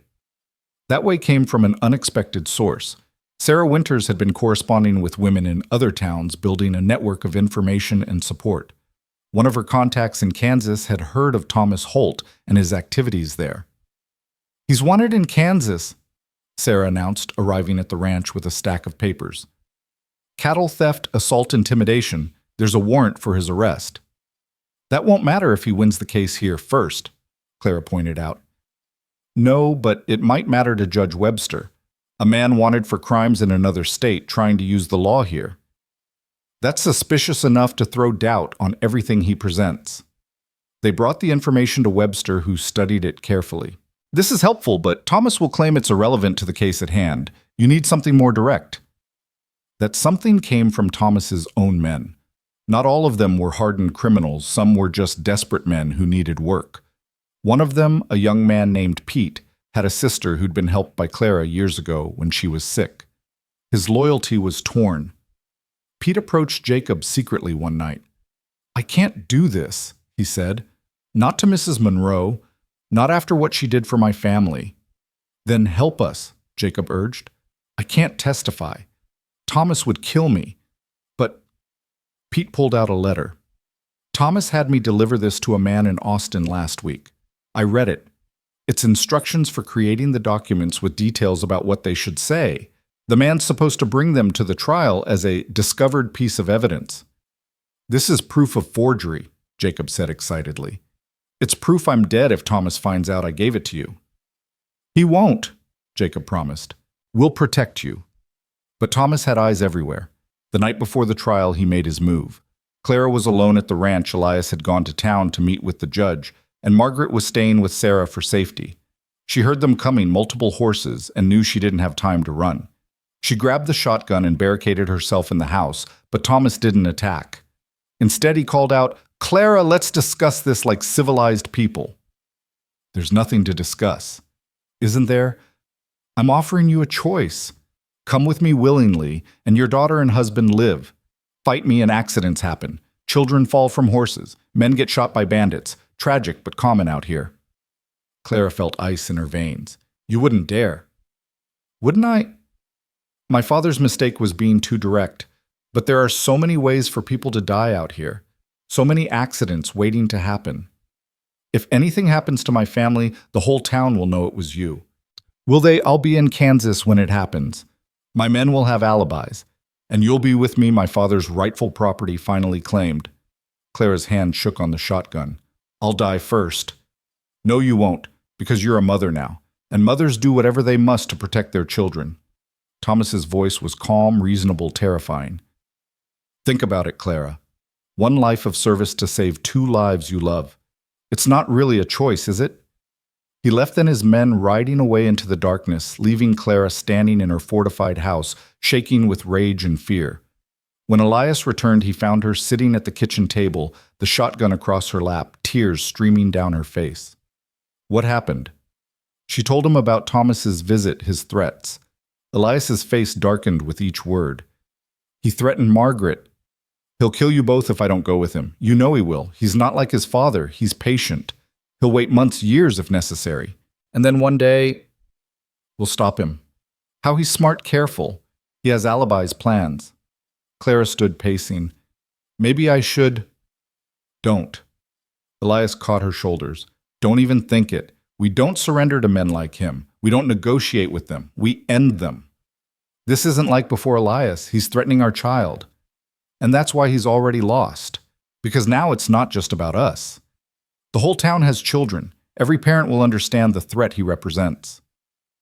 The next morning, they called a town meeting. The church was packed as Clara stood and told everyone about Thomas's threats against Margaret. The reaction was immediate and fierce. Parents throughout the room understood the implications. If Thomas could threaten one child to control her mother, no family was safe. "We run him out of town," someone shouted. "He'll just come back," another replied. "Then what do we do?" It was Reverend Collins who answered. "We bear witness. Tomorrow at the trial, every seat will be filled. We show Judge Webster and Thomas Holt that this town stands together. That threats against our children won't be tolerated." "And if that doesn't work," someone asked. "Then we do what we must to protect our own," Tomas Rodriguez said grimly. That night, Elias couldn't sleep. He stood watch at the window, rifle in hand, while Clara dozed fitfully in the chair beside him. Near dawn, she woke with a start. "I dreamed about Martha," she said quietly. What did she say? That courage isn't the absence of fear, it's acting despite the fear, and that Margaret is lucky to have us both. You dreamed that maybe, or maybe it's just what I needed to hear. The courthouse was indeed packed the next morning.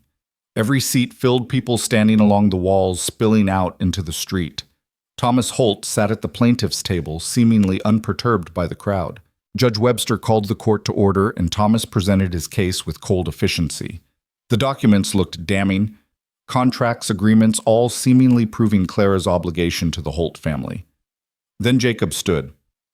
Your Honor, I have evidence that these documents are forgeries. He presented Pete's letter, explaining how he'd come by it without revealing the source. Thomas's composure cracked slightly. That letter proves nothing, he said. It could be forged itself. Then let's call the man in Austin you corresponded with, Jacob suggested. Let him testify under oath about these documents. He's unavailable. How convenient. The trial continued for hours with testimony from both sides, but the real verdict was being written in the faces of the townspeople in their growing anger at Thomas's threats, their determination to protect their own. Finally, Judge Webster called for a recess. When he returned, his face was grave. Mr. Holt, the documents you've presented are suspicious at best. Combined with your known criminal activities in Kansas and the testimony presented here, I find no legal basis for your claim on Mrs. Monroe. Thomas stood slowly. This isn't over. Yes, it is, Webster replied. Sheriff Morrison arrest Mr. Holt on the Kansas warrant. But Thomas was already moving. He pulled a gun, not aiming at anyone, just holding it, as his men formed a barrier around him. I'm leaving, he announced. Anyone tries to stop me, people die. The crowd tensed, hands moving to weapons, but Thomas and his men backed out carefully. At the door, he looked directly at Clara. This isn't over, he repeated. Not by a long shot. After they were gone, the town erupted in angry voices. Some wanted to form a posse immediately, others urged caution. He'll be back, Clara said quietly to Elias. Tonight, tomorrow, next week, he'll be back. Then we'll be ready. But Thomas was smarter than that. He didn't attack immediately. Instead, he waited, let the town's guard begin to relax. A week passed then, too. People began to hope he'd given up, gone back to Kansas. Then the accident started. First, it was poisoned cattle at the Martinez Ranch. Then a suspicious fire at the general store, though it was caught in time. No one could prove Thomas was involved. He was seen in San Antonio when both incidents occurred. But everyone knew. He's trying to turn the town against us, Clara said.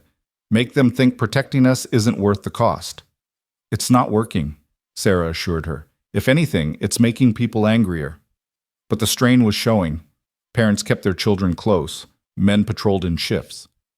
The town was turning into an armed camp, and Thomas hadn't fired a shot himself. Then Margaret disappeared. It happened on a Tuesday afternoon. She was playing in the garden while Clara worked nearby. Clara turned away for just a moment to get water, and when she looked back, Margaret was gone. The scream that tore from Clara's throat brought Elias running from the barn. Within minutes, half the town was searching. They found her boot by the creek, the same creek where Elias had found Clara all those years ago. There were horse tracks leading north. He took her, Clara said, her voice deadly calm. Thomas took my baby. Elias was already saddling the horses. Jacob, get the men. We ride in 10 minutes. It's a trap, Jacob warned. He wants you to come after him. I know. Elias checked his rifle, his pistols. I don't care. They rode hard following the tracks, but 3 miles out they found Margaret sitting under a tree crying but unharmed. Pinned to her dress was a note, "This time I brought her back. Next time I won't. You have 3 days to decide, Clara. You or them." Clara clutched Margaret to her, sobbing with relief and rage. Elias read the note, his face turning to stone. "Take them home," he told Jacob. "Where are you going?" "To end this." "Elias, no," Clara protested. "That's what he wants, you riding in alone angry." "Maybe, but this ends now. He threatened our child Clara. There's no coming back from that." "Then we do it together, the way we always have." "Not this time. This time you stay with Margaret. Keep her safe." He touched Clara's face gently. Trust me. But Elias didn't ride after Thomas. Instead, he went to see Robert Holt. I need your help, he said simply. Robert studied him. To kill my nephew. To stop him before he destroys everything, including himself. Robert was quiet for a long moment. Thomas was a good boy once, before Jeremiah got his hooks in him. But that boy's long gone. He stood. What do you need? Together they hatched a plan. Robert would arrange a meeting with Thomas, claiming he wanted to discuss the family legacy. Thomas, always eager for allies, and the family agreed. They met at the old Holt ranch abandoned since Jeremiah's arrest. Thomas came with 3 men. Robert came alone, or so it appeared. Uncle, Thomas greeted him. Finally ready to reclaim what's ours. I'm ready to end this madness, Robert replied. You're destroying the Holt name. I'm restoring it. By threatening children, by becoming worse than your father. Thomas's face hardened. My father was weak. He let emotion control him. I don't have that flaw. No, you have a worse one. You've forgotten you're human. That's when Elias stepped out along with Jacob Tomas and a dozen other men. Thomas's hand went to his gun, but he was surrounded. It's over, Thomas, Jacob said. Surrender now and you'll get a trial. Keep fighting and you'll get a grave. Thomas looked around at the armed men calculating odds. Then he smiled a cold, empty expression. You think you've won. You think killing me ends this? There will always be men like me and my father, men who take what they want because they can. Maybe, Elias said, but not here, not in our town, not with our families. Thomas went for his gun. He was fast, but not fast enough. 3 shots rang out simultaneously from Elias, Jacob, and Robert. Thomas fell his gun, never clearing the holster. As he lay dying, Thomas looked at his uncle and brother. You chose them over family. We chose right over wrong, Jacob said quietly. We chose the family we built over the family we were born into, Robert added. Thomas died with that look of cold calculation still in his eyes, never understanding that power without love was just emptiness. His men surrendered without a fight, and Sheriff Morrison took them into custody. Most would be released after questioning they were just hired guns with no real stake in the fight. When Elias returned home, he found Clara and Margaret in the garden, planting new flowers, where the old ones had been trampled during the search. Is it over? Clara asked. Thomas is dead. His men are arrested or scattered. Clara nodded, no joy in her expression, just weary relief. I'm tired of the Holts taking pieces of our lives. This was the last piece they'll ever take. Margaret looked up from her planting. Was the bad man the one who took me? Yes, sweetheart. Is he coming back? No, never again. Margaret considered this seriously, then returned to her flowers. Good. He scared the rabbits away. That evening, as they sat together watching Margaret play, Clara said, I keep waiting for the next threat, the next Holt to appear. There are no more. Robert checked. The line ends with Jacob, and he's chosen a different path. And if someone else comes, someone else who thinks they can own people, control them through fear. Elias took her hand, traced the calluses that had formed from years of hard work, good work building their life. Then we face them the same way we faced Jeremiah and Thomas. Together, with our community, with love stronger than fear. It seems like we've been fighting forever. We've been fighting for 7 years. We've been living too, raising Margaret, building the ranch, making friends, creating something beautiful from something broken. The fighting is just part of it, not all of it. Clara leaned against him. I used to dream of a quiet life. No drama, no violence, just peace. Do you regret this life instead? She thought about it watching Margaret chase fireflies in the gathering dusk. No, because this life gave me you, gave me her, gave me a family not of blood but of choice, and that's worth fighting for. A week after Thomas's death, the town held a celebration, not of violence ended but of community preserved. People brought food and music, and for the first time in months, children played freely without their parents hovering in fear. Jacob stood with Elias and Clara watching the celebration. My family brought so much pain to this place. Sometimes I think I should leave. Let people forget the Holt name. Running doesn't change the past, Clara said. Trust me, I know, but staying and building something better that changes the future. She's right, Elias added. The Holt name doesn't have to mean what it used to mean.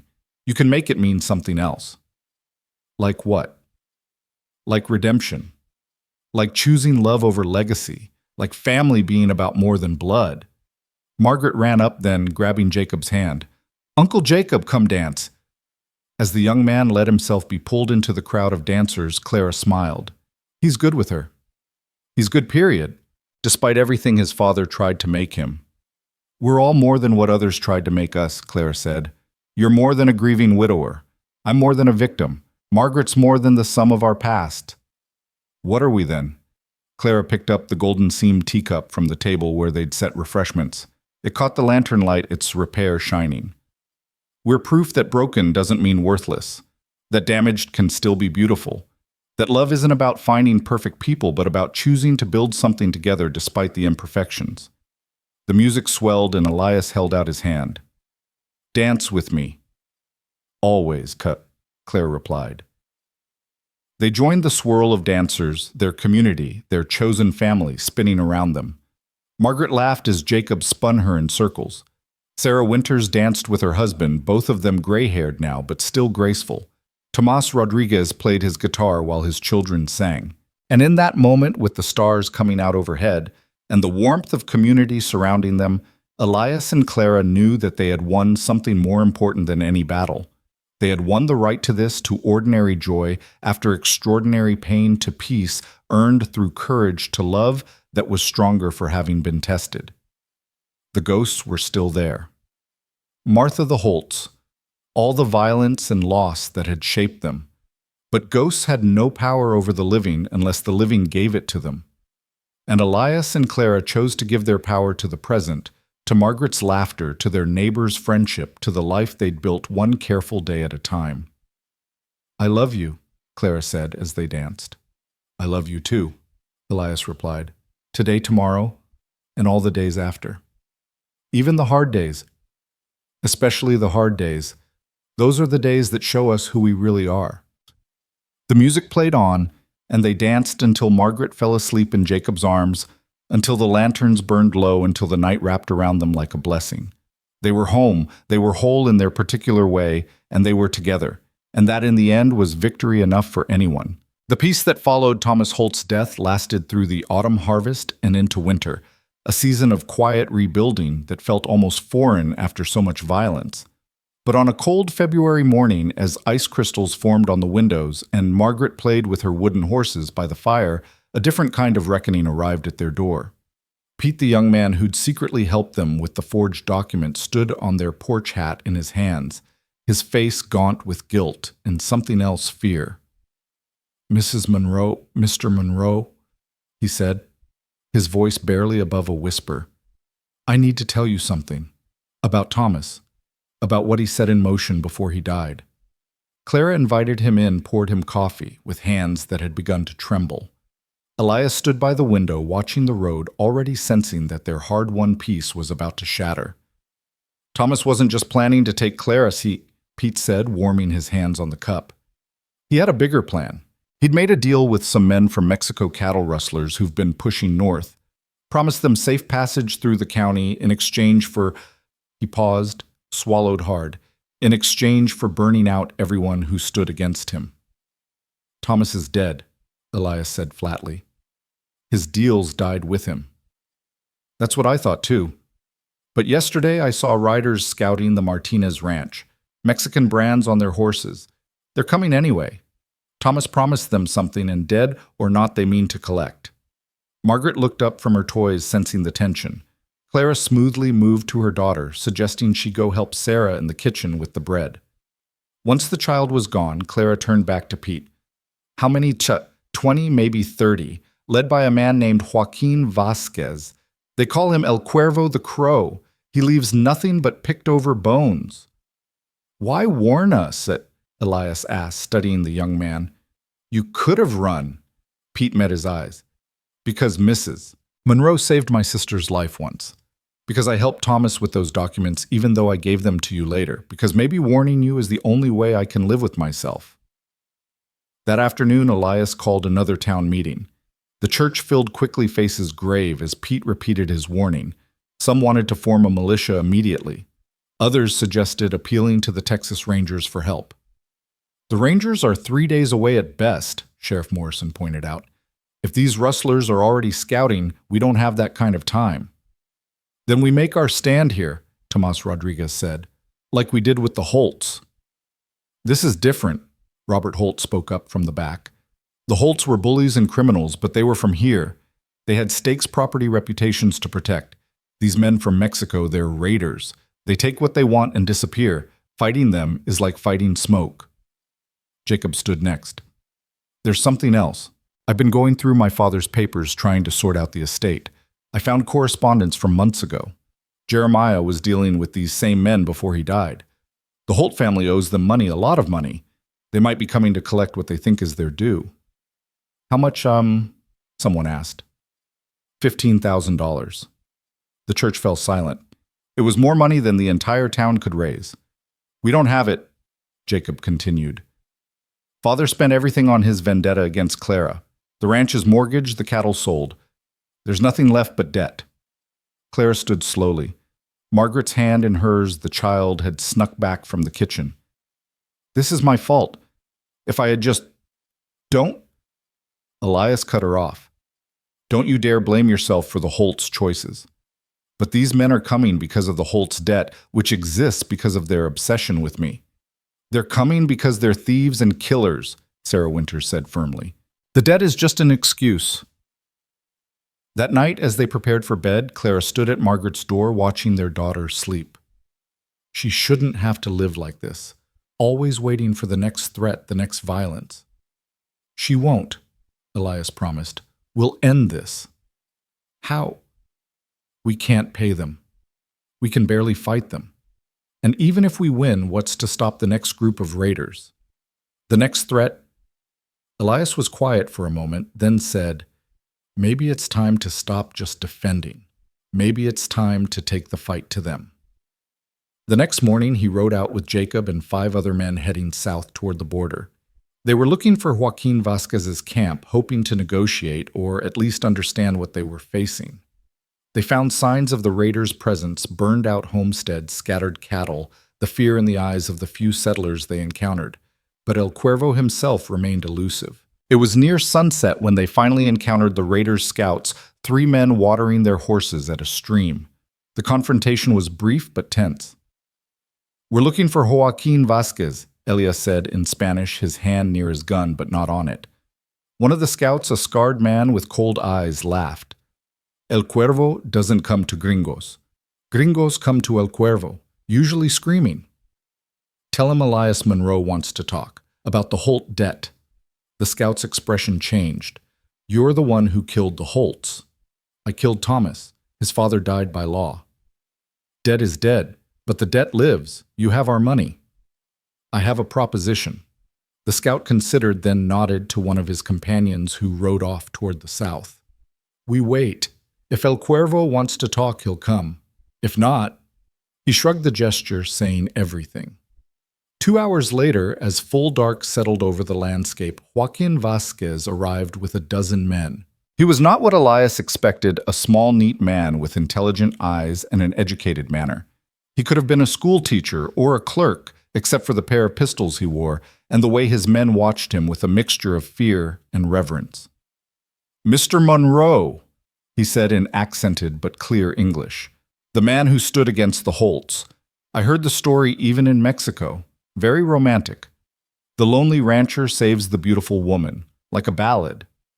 I'm not here to discuss ballads. No pity, I enjoy a good story, but very well business. The Holts owed me $15,000 for services rendered.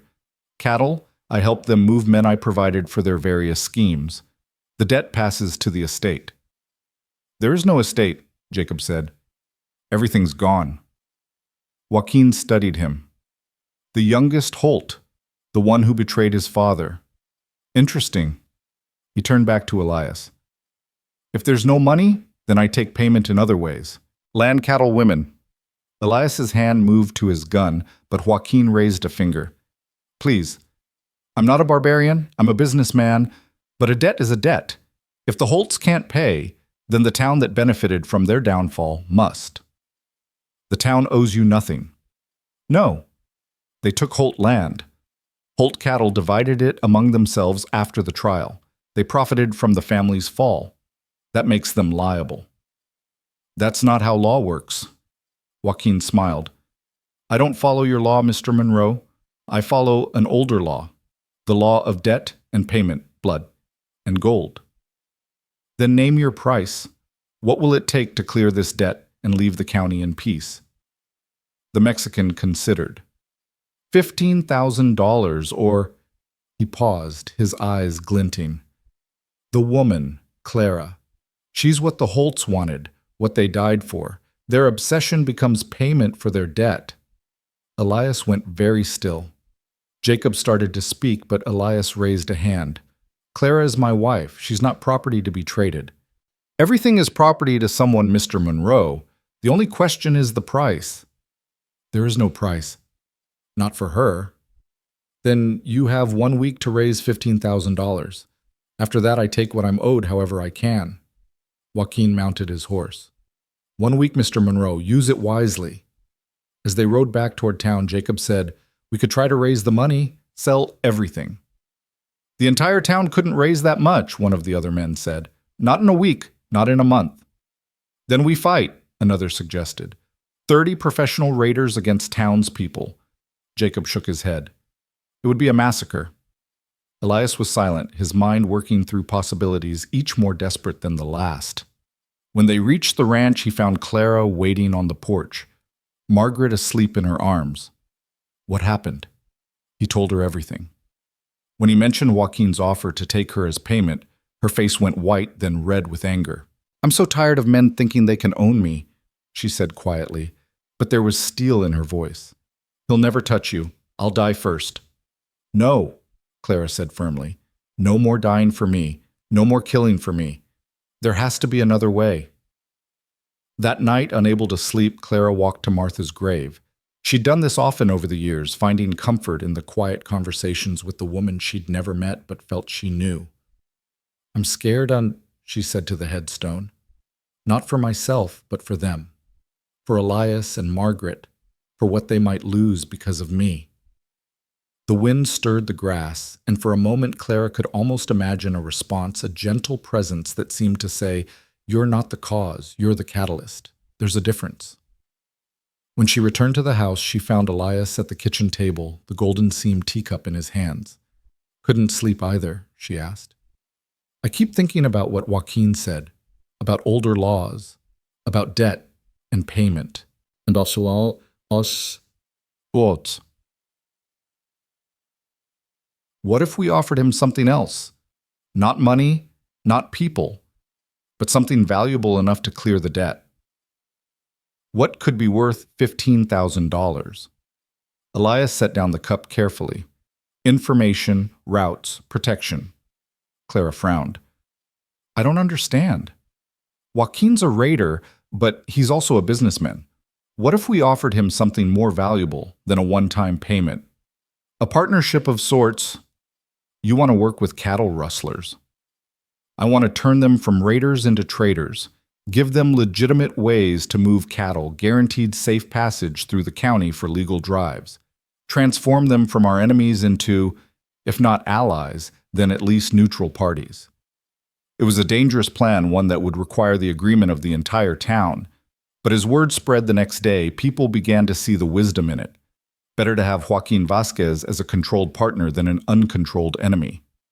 Sheriff Morrison was skeptical. You're talking about making a deal with criminals. We're talking about survival, Sarah Winters countered, and about transforming criminals into businessmen. It's been done before. It's a risk, Reverend Collins said, but so is fighting, and this way maybe no one has to die. The debate raged through the day. Some saw it as capitulation, others as pragmatism. But when Elias called for a vote that evening, the majority agreed to let him try. 3 days before the deadline, Elias rode out again to meet Joaquin this time, bringing Robert Holt and surprisingly Judge Webster, who'd returned from Austin with documents that could make the arrangement legal, or at least legally gray. Joaquin received them in an abandoned ranch house he'd taken as temporary headquarters. His men lounged around like lazy cats, but Elias could see they were ready for violence at a moment's notice. "Mr. Monroe," Joaquin greeted him, "come to pay your debt." "Come to offer you something better than money." Joaquin raised an eyebrow. "I'm listening." Elias laid out the proposal.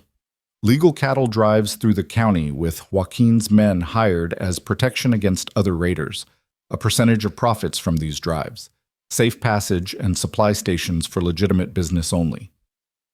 "You're offering to make me legitimate?" Joaquin laughed. "How American! Turn the outlaw into a businessman." "I'm offering you a steady income that doesn't involve burning ranches or stealing cattle, a way to operate without the rangers eventually hunting you down. And if I prefer the traditional ways, then you'll face the combined resistance of the entire county. We might lose, but you'll lose men resources time. And eventually the rangers will come. They always do." Joaquin was quiet for a long moment, studying the documents Webster had prepared. "This is interesting, but it doesn't clear the current debt." "The debt dies with this agreement," Robert Holt said. "As the last legitimate Holt with any claim to the estate, I'm forgiving it in exchange for your cooperation." "You don't have the authority." "I have more authority than anyone else," Robert interrupted. "And I'm willing to put my own land as surety for the first year of the arrangement. If it fails, you get my ranch." Joaquin looked between them, calculating. "And the woman, Clara, is not part of any negotiation," Elias said flatly. "A pity. She must be remarkable to inspire such devotion." Joaquin walked to the window. "Your proposal has merit, but I need a guarantee, something to ensure you won't betray this agreement once I've committed to it." "What kind of guarantee?" "An exchange. One of yours stays with us for 6 months. If the agreement is broken, they pay the price." "Absolutely not," Elias said immediately. "I'll do it." Jacob Holt stepped forward. Everyone turned to stare at him. They hadn't even known he'd followed them. "Jacob, no," Robert protested. "It makes sense," Jacob said calmly. "I'm a Holt. The debt is my family's. If anyone should guarantee this agreement, it's me." Joaquin smiled slowly.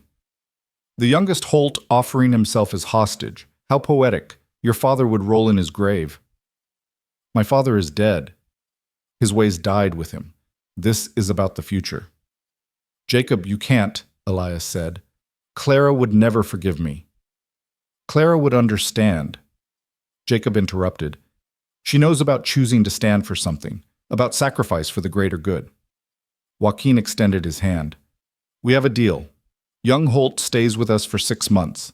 The agreement begins immediately. If either side breaks faith," he shrugged. "Well, let's hope it doesn't come to that."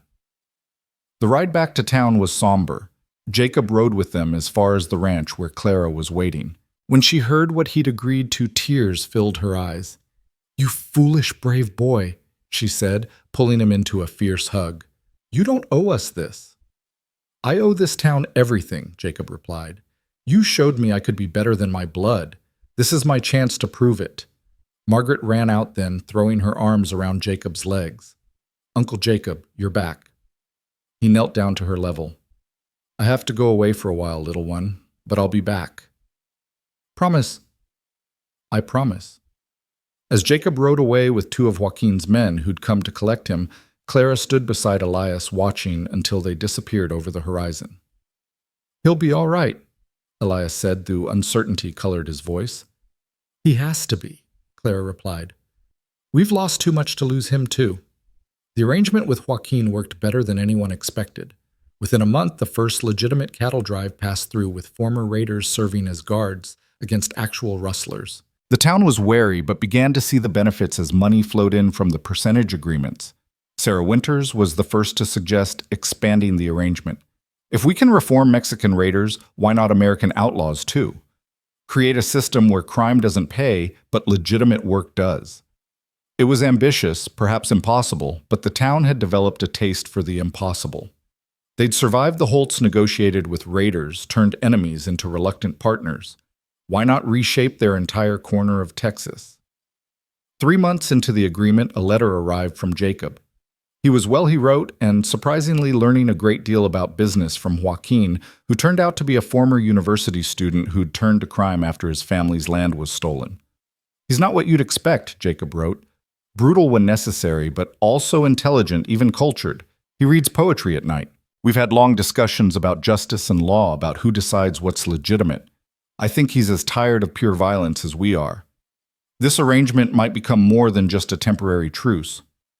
Clara read the letter aloud to Elias and Margaret, who clapped when she heard Jacob was safe. When will Uncle Jacob come home? Margaret asked. 3 more months, sweetheart. That's a long time.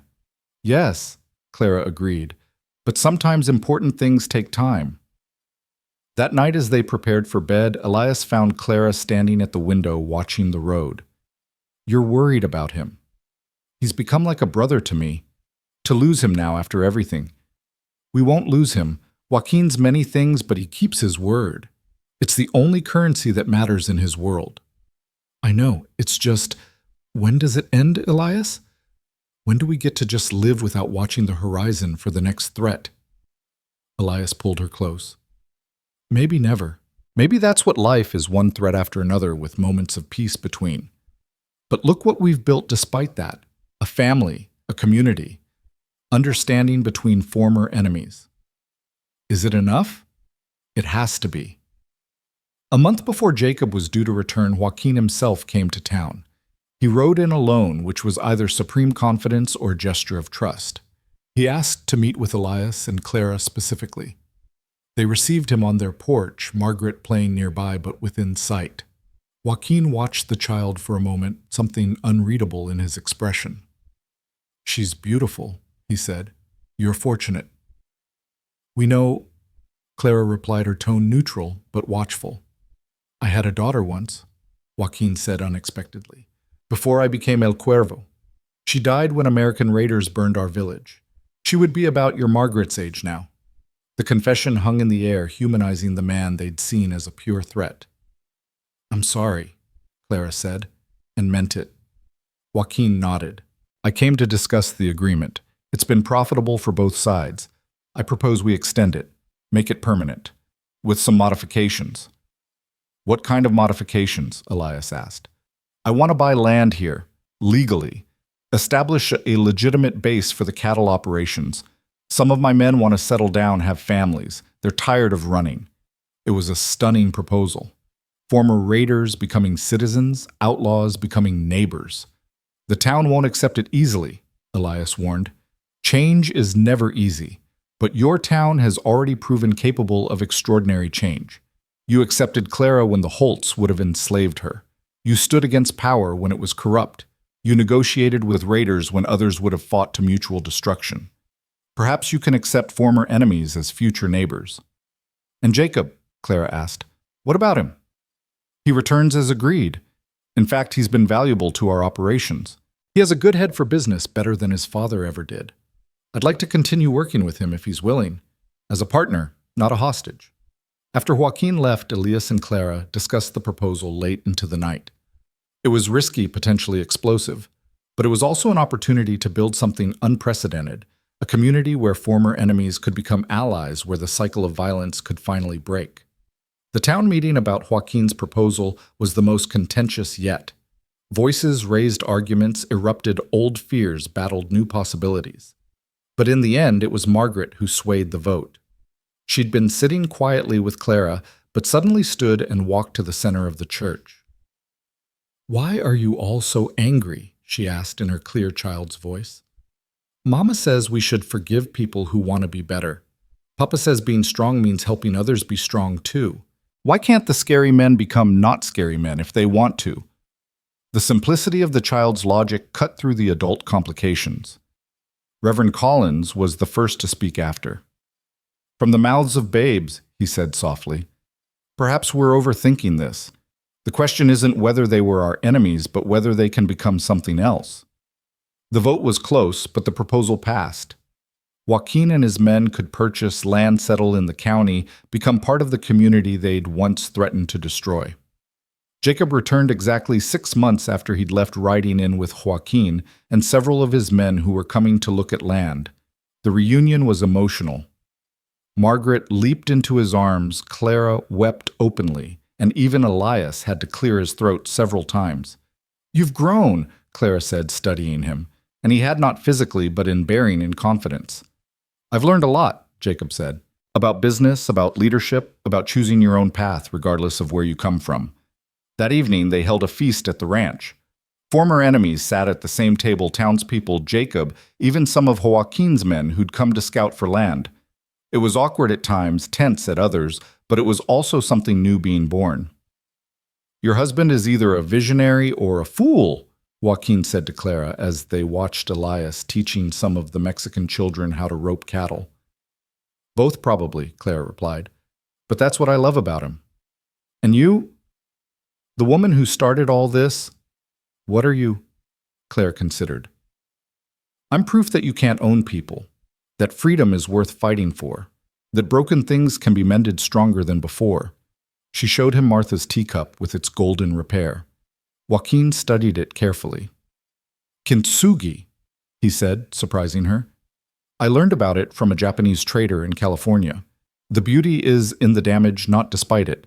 "Exactly. Your whole town is kintsugi now, broken by violence, repaired with something stronger than what was there before." As the evening wore on, Clara found herself standing apart, watching the gathering. Elias joined her, slipping his arm around her waist. "Regrets?" he asked. "Never. You. How could I regret anything that brought us here? Even the pain, the deaths, the fear. Even that. Because look what grew from it."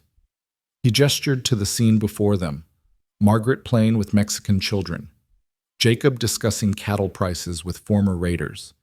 Sarah Winters teaching Joaquin's men's wives how to preserve food for the Texas heat. "We did something impossible," Clara said wonderingly. "We did something necessary. We chose to break the cycle." That night, after everyone had gone, they sat on their porch as they did every evening, watching the stars emerge. Margaret had fallen asleep in Elias's lap, worn out from playing. The golden-seamed teacup sat on the table between them, catching the lamplight. "Do you think Martha would approve?" Clara asked. "Of all this, of us?" "I think," Elias said slowly, "that Martha would be proud. She always believed in redemption, in second chances. She would have loved you for your courage. She would have loved what we've built. I wish I could have known her." "You do know her. Every kind thing we do, every chance we give someone to be better, every time we choose love over fear, that's Martha's legacy as much as mine." Clara reached for his hand. "And our legacy? What will Margaret inherit from all this? A world where being broken doesn't mean being worthless, where enemies can become allies, where a woman's worth isn't determined by who claims to own her, where courage isn't the absence of fear but acting despite it." That's a lot for one little girl to carry. She won't carry it alone. She has us, the town, even Jacob, and maybe someday some of Joaquin's settlers' children as friends. She'll grow up in a world we fought to make possible. A year later, the transformation was remarkable. Former raiders worked alongside born Texans on cattle drives. The town had grown by a third with new businesses, new families, new possibilities. There were still tensions, still moments of distrust, but they were growing fewer. Jacob had become a successful cattle broker, working with both traditional ranchers and Joaquin's reformed operations. He was courting the new school teacher, a young woman who'd come from back east and seemed unfazed by his complicated history. "Going to be a wedding soon," Sarah Winters predicted, watching Jacob and the teacher at the spring dance. "He deserves happiness," Clara said, "after everything he's sacrificed. We all do. And look, we're finding it." The dance was held in the new community center built with profits from the cattle partnerships. Anglos and Mexicans danced together, not easily, not without occasional friction, but they danced. Children played without regard for the history their parents carried. "Mama dance?" Margaret demanded, pulling Clara onto the floor. At 8 years old, she was tall for her age, with Elias's steady gaze and Clara's fierce spirit. As Clara spun her daughter, she caught sight of their reflection in the window.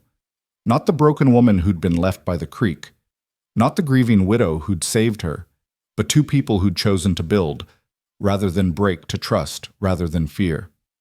Later, as the evening wound down, Joaquin approached them. He was grayer now, his former danger tempered into gravitas. "I'm returning to Mexico," he announced. "My business here is established, my men settled. It's time I faced my own ghosts." "Will you come back?" Elias asked. "Perhaps. Or perhaps my story ends where it began, with an attempt at redemption." He looked at Clara. "You showed me it was possible. To change. To choose differently." "We all showed each other," Clara corrected. "That's how community works." Joaquin smiled, a real smile that transformed his face. "Take care of young Holt. He's becoming the man his father never could be, son." After he left, Clara and Elias stood together watching the last dancers. Margaret had fallen asleep on a bench, Jacob's coat draped over her as a blanket. "It's been quite a journey," Elias said. "It's not over yet." "No, but the hardest parts might be." Clara laughed softly. "You just cursed us." "Never say things like that out loud." But the curse didn't come. The years that followed were marked not by violence, but by growth. The town became known throughout Texas as a place where the impossible happened, where enemies became neighbors, where broken people rebuilt themselves, where the cycle of violence had been broken through choice and courage. Margaret grew up strong and free, never knowing what it meant to be considered property. She became a teacher like the woman Martha had been, carrying forward the legacy of education and transformation.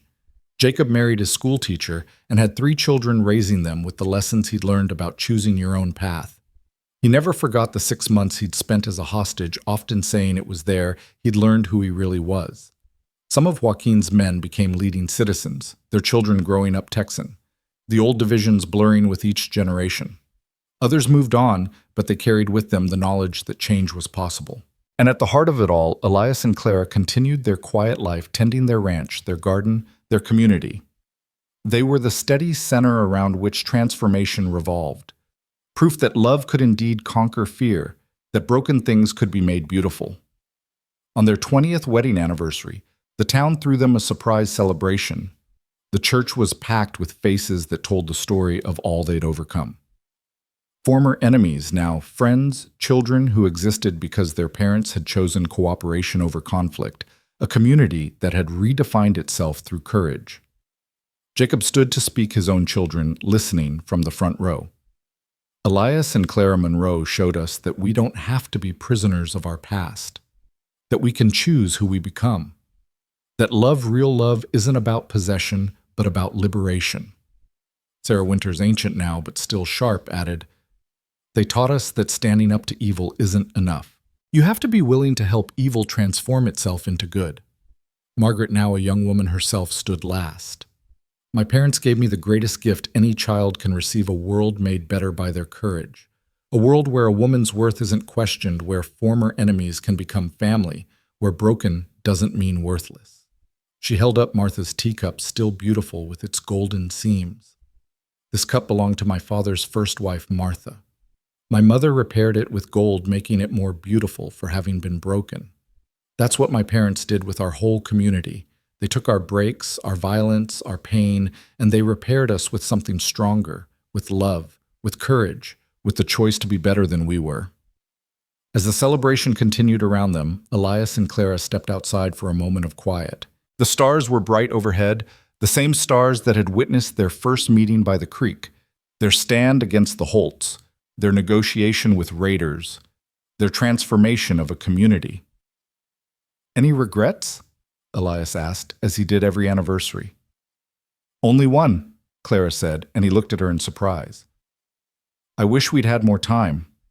Another lifetime or two to love each other, to build together. Maybe we will. Maybe this is just our first lifetime together."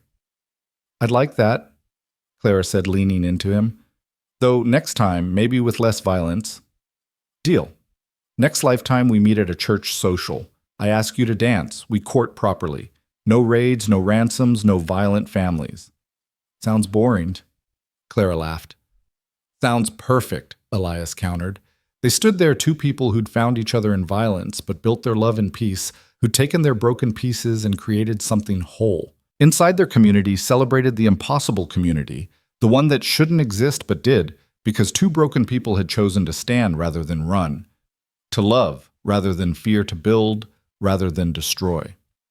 The golden seamed teacup caught the light through the window, its repair shining like a promise that broken things could be made beautiful, that damage wasn't the end of the story, that sometimes the cracks were where the light got in. And in that light, in that choice, in that stand, they had found not just survival, but triumph, not just love, but transformation, not just a life, but a legacy that would echo through generations. As they walked back into the celebration hand in hand, Margaret called out, "Mama, Papa, come dance!" And they did, spinning together in the middle of their transformed world, proof that love could indeed conquer all, one careful, deliberate, golden-seamed choice at a time.